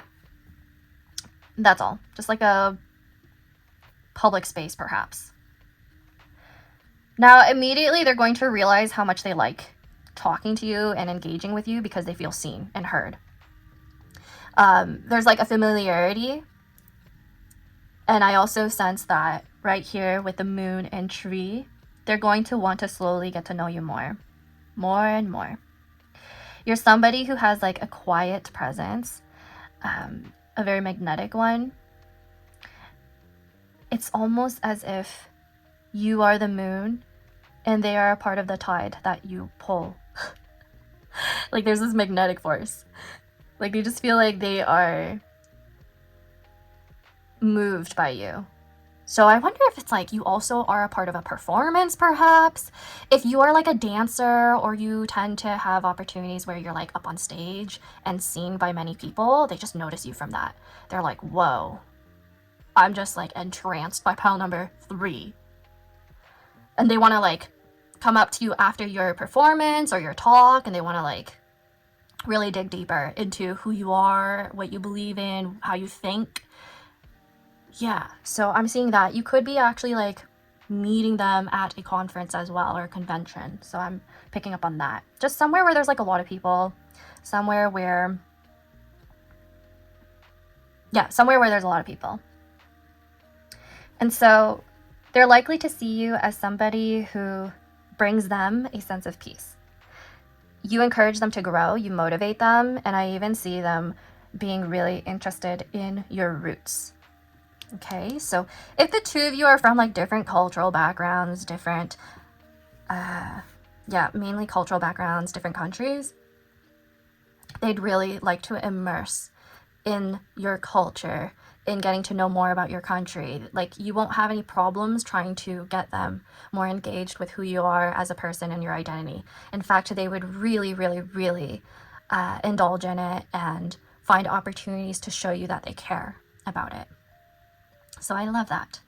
That's all I'm picking up on so far with your Lenormand cards. I feel like the other piles I like yapped way too much for those ones with these cards, but I just wanted to really dig into your tarot.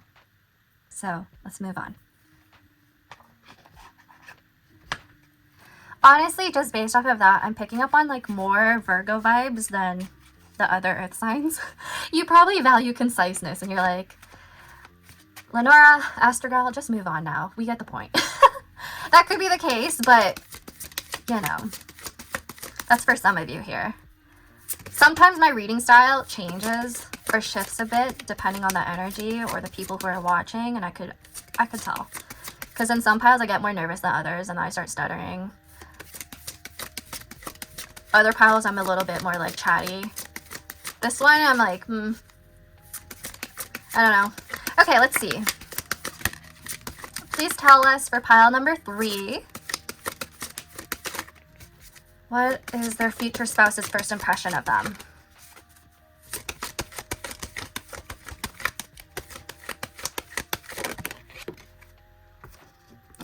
Okay, the first card is the Queen of Pentacles. Oh my gosh, look at the faces right here. The moon and then the Queen of Pentacles. She just looks very grounded and contemplative. She's very secure in her own energy. She doesn't necessarily need anybody. She can take care of herself. Yeah. And again, we're picking up on earth energy. So you could be somebody who's just very grounded. You come off as emotionally secure, or you have a secure attachment style. Now, if you don't believe that to be true, keep in mind that this is about first impression.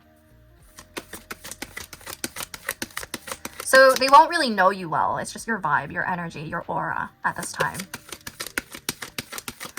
What will pile number 3's future spouse's first impression of them be? We have the 4 of Wands. I love that. It does give me the impression that you are meeting them during a celebratory time. In some cases, this could quite literally be at a wedding or a church. Sometimes for Wands, people read it as the home as well. Of course, that applies to certain contexts, but here I see this just being about security. The number 4 in numerology has a lot to do with stability, and I'm wondering if it's when you're coming out of a time of challenges, emotional turbulation, you're moving out of that and you're growing into more stability, especially because we saw the moon and then the tree comes afterwards. So that is all about you growing up and finding your roots, your footing, and like you are growing from that. Please tell us more regarding pile number 3's future spouse's first impression of them. We have the 10 of Swords. Oh. Okay, I'm getting a few messages here. So only take whatever resonates for you, because some of these are very specific. If the message of meeting at a wellness center, something related to your health, applies based off of the tree, at this time they have like an awareness of you having some sort of health problem, or you're just really striving to heal and improve in your life, okay, with 10 of Swords, because usually this has to do with being burnt out.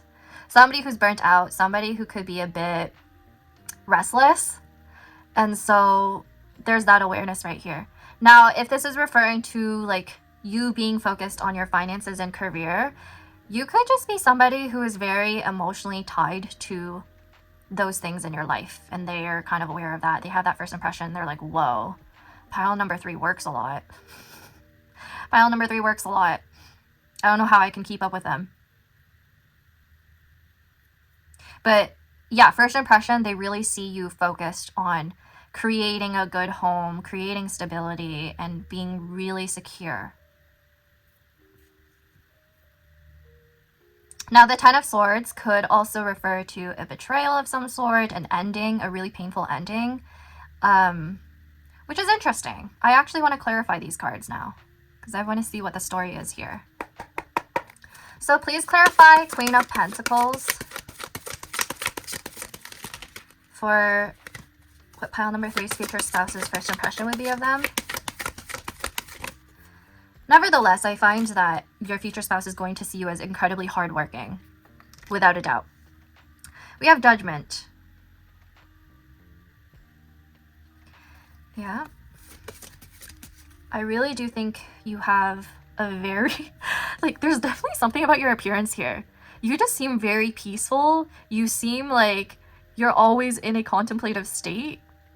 Because look at these women right here. Their eyes are always closed, but not in a way where it's like, oh, they're asleep or anything. It's kind of like they're thinking, they're pondering. There's depth to them. There's a natural soft beauty. So I'm picking up a lot on that. I could see them also perceiving you as someone who has a lot of influence on other people. I already said that, but the Judgment kind of shows this too, right? Judgment could also refer to the past and reflecting from that and growing from that. So they may actually see you as someone who's moving on from a particular situation. Like they may have heard of that from somebody else or from you yourself. Or you just give off that vibe that you've been through a lot. And I already said that. Please clarify the 4 of Wands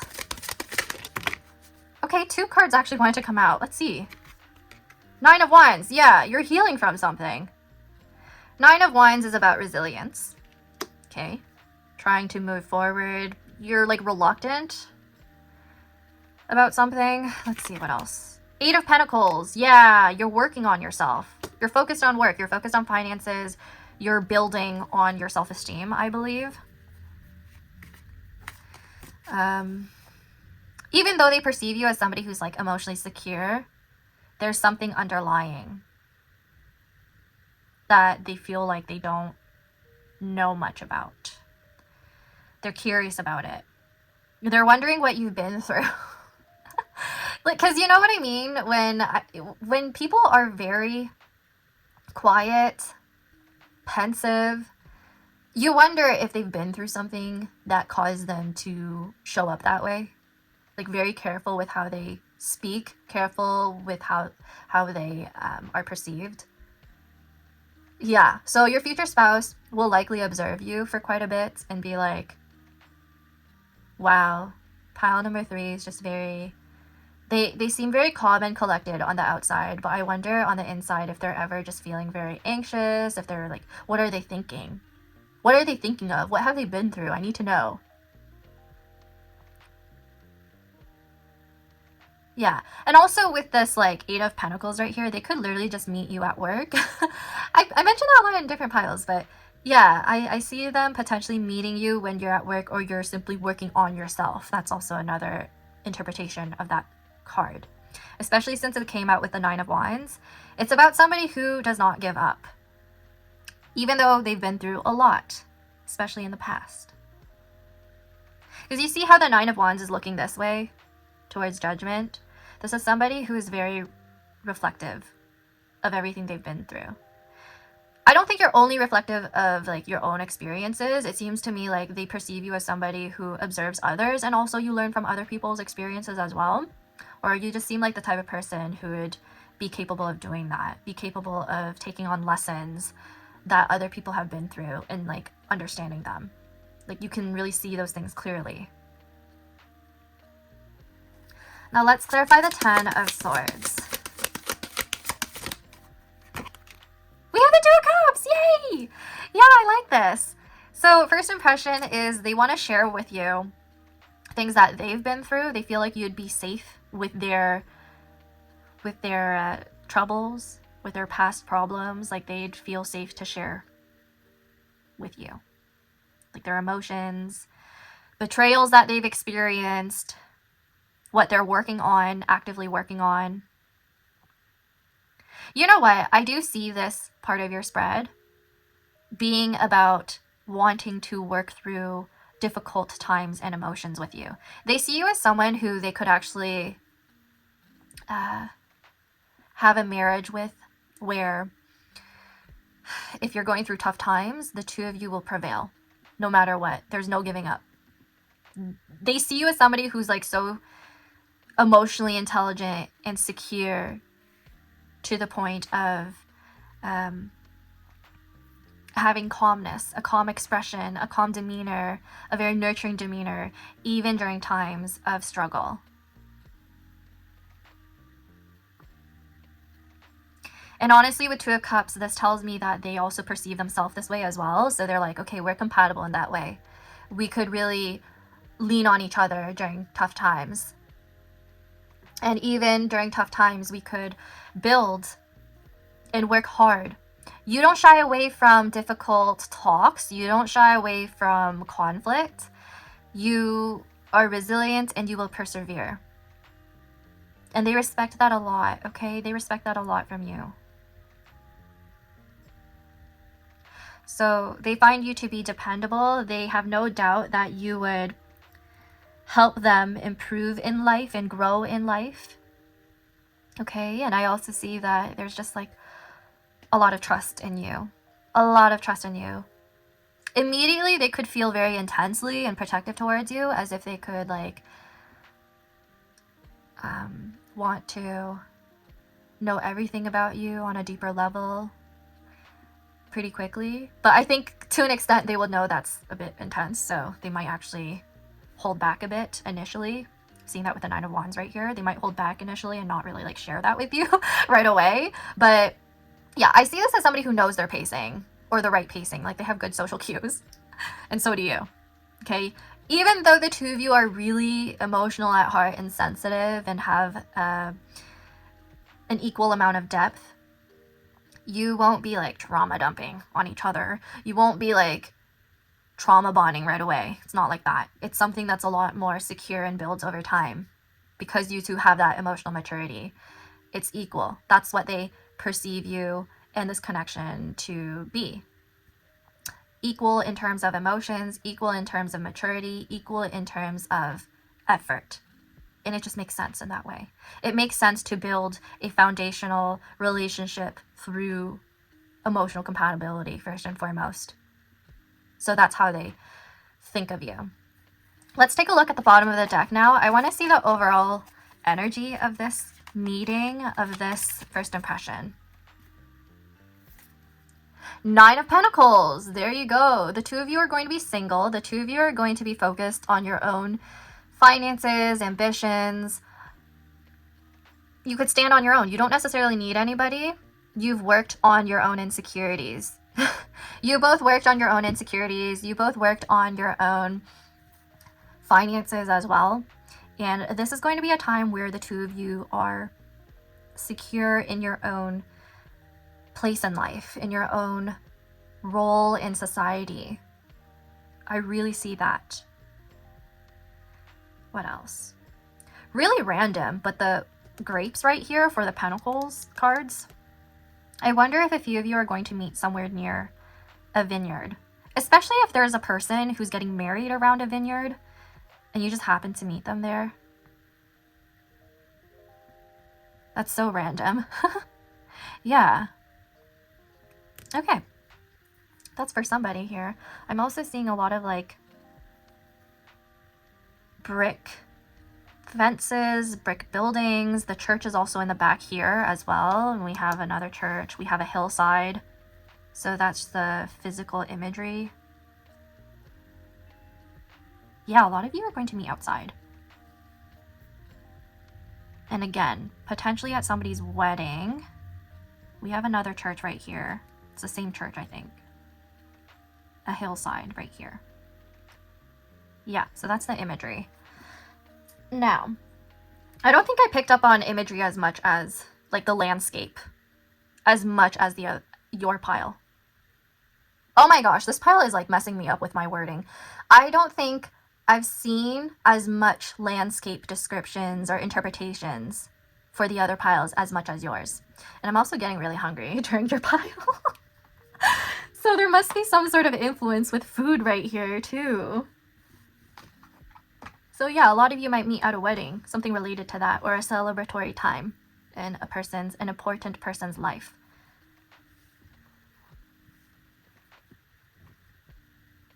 Okay, so I'm going to be moving on to your oracle cards now for some more information.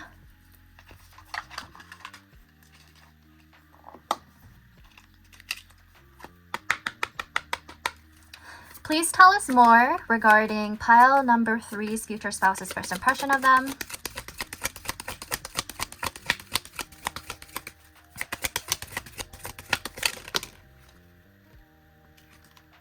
Passion associated with Venus.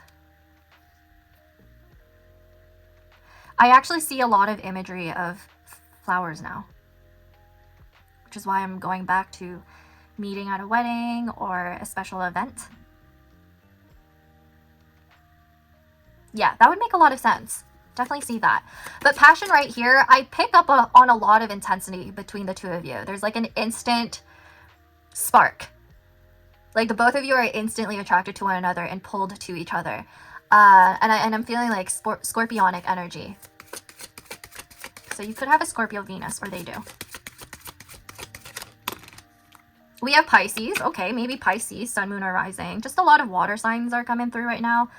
There could be fish around as well. I mean, I did say there might be water around where you're at. So if we're thinking of like a garden a botanical garden, being outside. There could be ponds and lakes around where there are fish, but otherwise Pisces season, Piscean energy could be referring to this being a very spiritual connection, and there's like an instant knowing or familiarity right here because the two of you have a spiritual connection, something that's very deep and profound, something that's unexplainable or unseen to the human eye. Like, you just feel something intuitive about this connection when you first meet. Okay, now let's take a look at the bottom of the deck, please. Elevation with the sun. Yes. So I did mention this already, that I feel like you're meeting this person during a time where you're growing in your life and finding stable footing. Elevation also makes me think that once you get with this person, you'll find yourself having an increase in stability and finances as well, or a lot more confidence within yourself. They kind of encourage you and vice versa in really growing in life. Okay. Now I'm also getting my other oracle cards. I really like reading from the Oracle of the Radiant Sun deck because astrology, I think, is my forte. Funnily enough, I haven't posted any astrology readings yet on this channel, even though I'm like, what, ASTROG L? My fun fact that I told pile number 2 was that I used to do mostly astrology over on Tumblr. And I had a following from that, so I should probably post my work again, like my insights and stuff, what I know. So stay tuned for that. I do plan on that. It's just I find astrology does take me longer to really lay out. But anyways, moving on with your reading. Pile number 3's future spouses. First impression of them, please.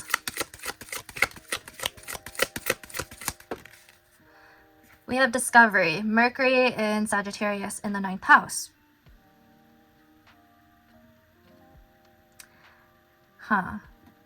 For a few of you, this might actually be long distance. So you have, that's why there's more of like a spiritual connection. Like you may have met them on vacation while you're outside.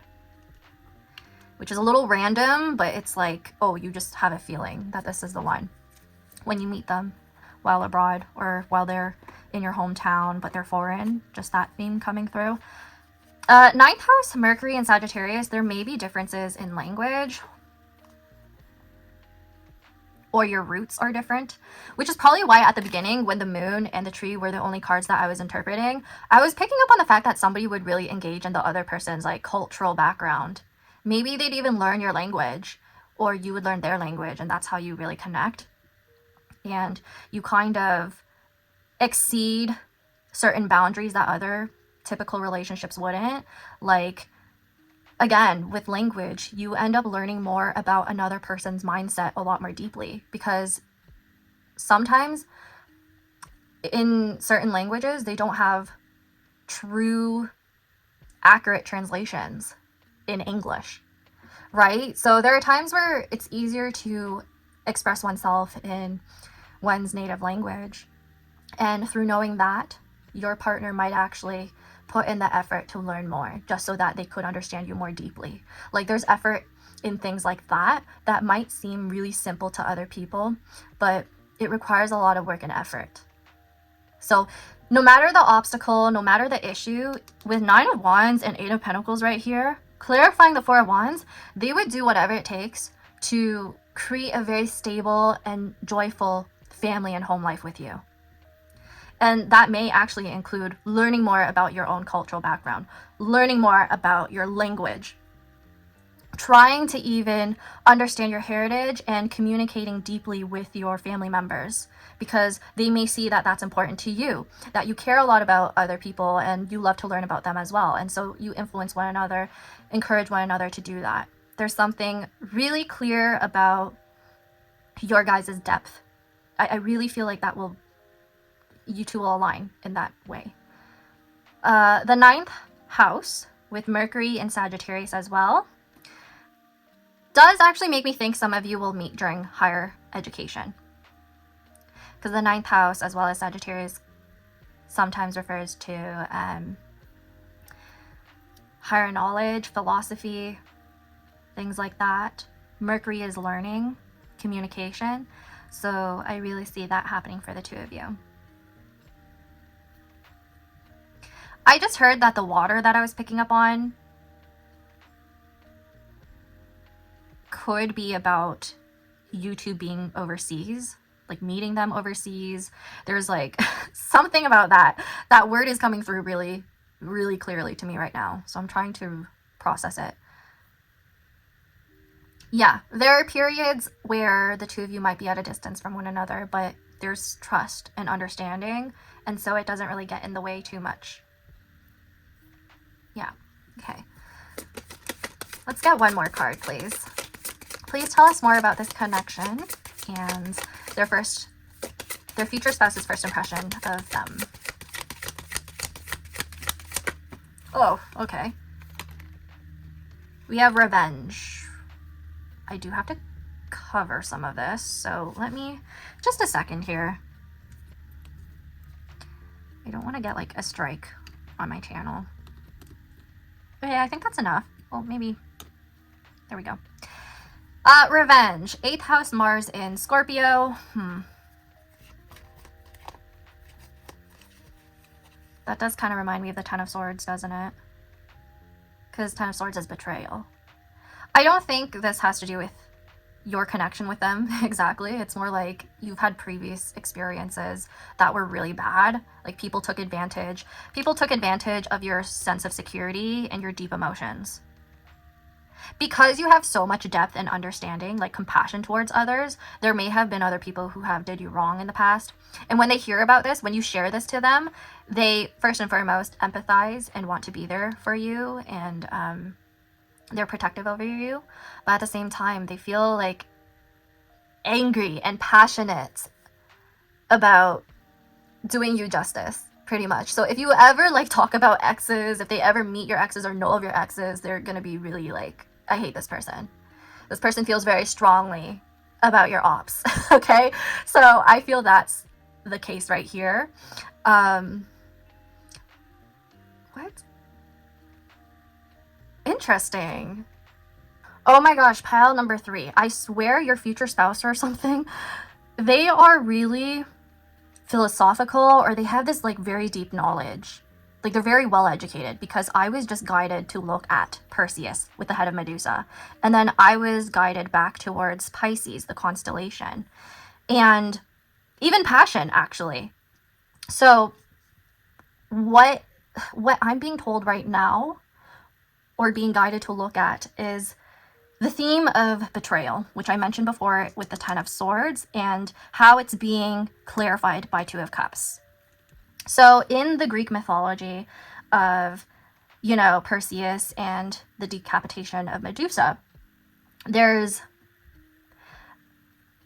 a bit of like a story on commitment where Andromeda was betrothed to Phineas.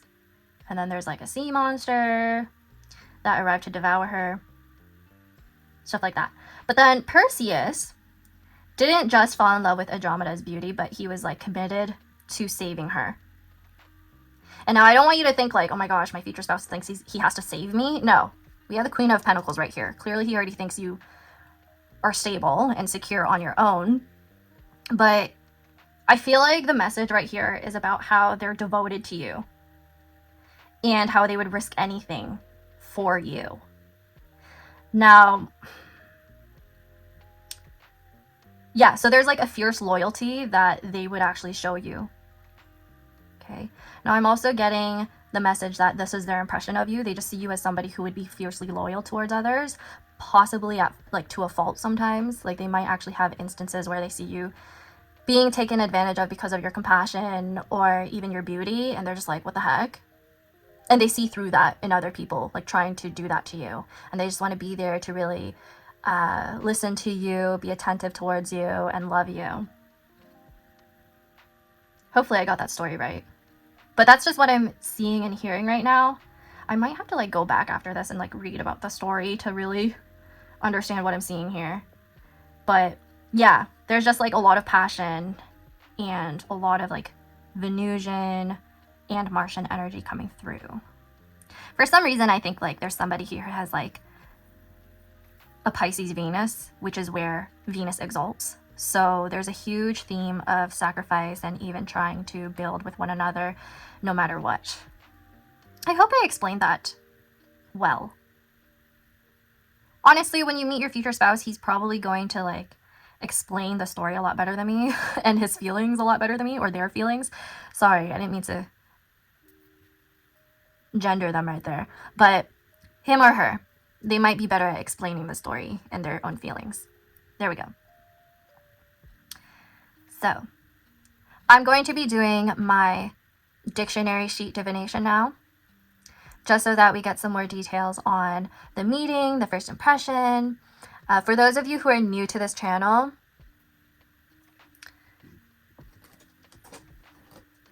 I have about over 100 or so dictionary sheets that are folded into these boxes, stored in these boxes, and then I just like randomly, intuitively pick through them.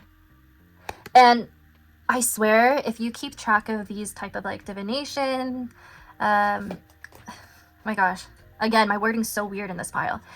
And if you ever like watch my channel for different methods of divination, a lot of the time, these dictionary sheets are really accurate and it's kind of scary.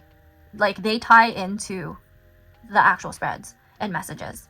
So let's get started. I want to see what our guides have to say about this future spouse and first impression. Okay. Some of them might fall out on their own. I'll still take those. Okay, got 2 from that.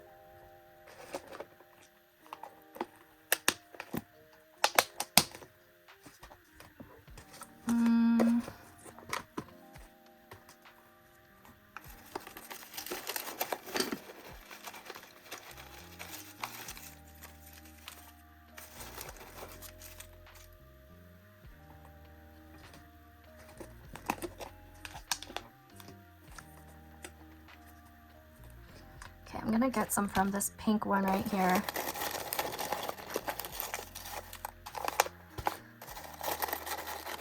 Okay, this is gonna be the last one. There we go. Okay, so let's see.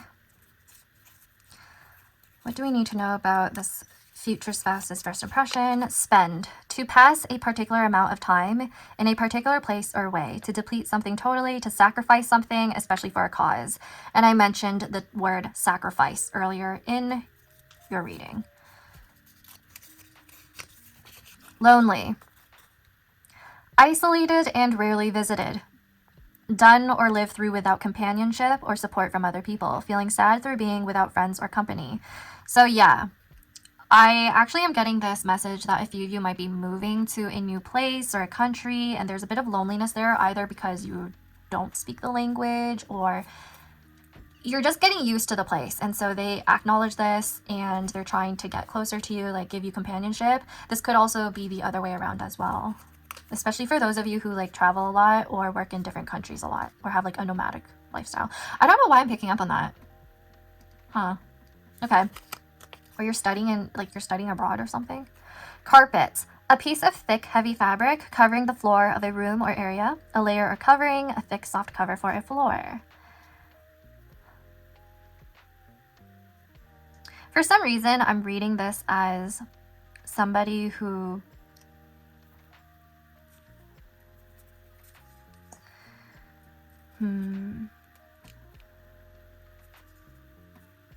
I don't really like that message that I'm hearing.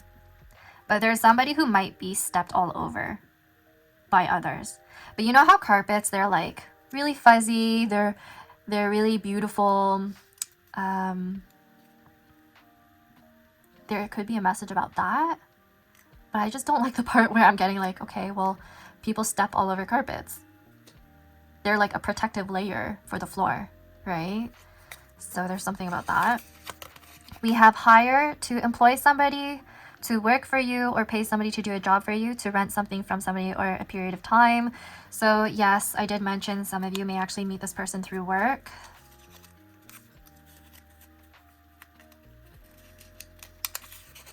We have organize, to prepare or arrange an activity or events. I did mention events. To put things into a sensible order or into a system in which all parts work well together. And I did talk about how the two of you would work pretty well together, which I love. And then we also have intimate. I like this one. So private and personal as to be kept secret or discussed only with a close friend or relative, involving or having a sexual relationship. So trust me, I feel like this pile is insanely, like, there's a lot of depth between the two of you. The chemistry is undeniable. I just think that there's no doubt that you two would recognize each other as the one. Because there's parts of you that are being shared with one another that I don't think are seen outside in the world. The two of you perceive this connection as really sacred because no one else understands each other as well as you do for each other, right? Again, it ties back to that story where I'm like, there's this really intense devotion. And that might actually translate in your, in your intimate times with one another, and there's a lot of passion. Who doesn't love that? Now, that is all I have for you, pile number 3. Please like, comment, subscribe if you enjoyed this reading, and feel free to consider booking a paid reading with me. The link is down below in the description box. And I also have membership videos where I do plan on putting in more extended videos as well as love readings on there. And also, lastly, let me know if you're interested in readings that are more mundane about the world or about conspiracies. Let's see if we could do something a little bit more exciting on this channel and different, okay? Now, bye and take care.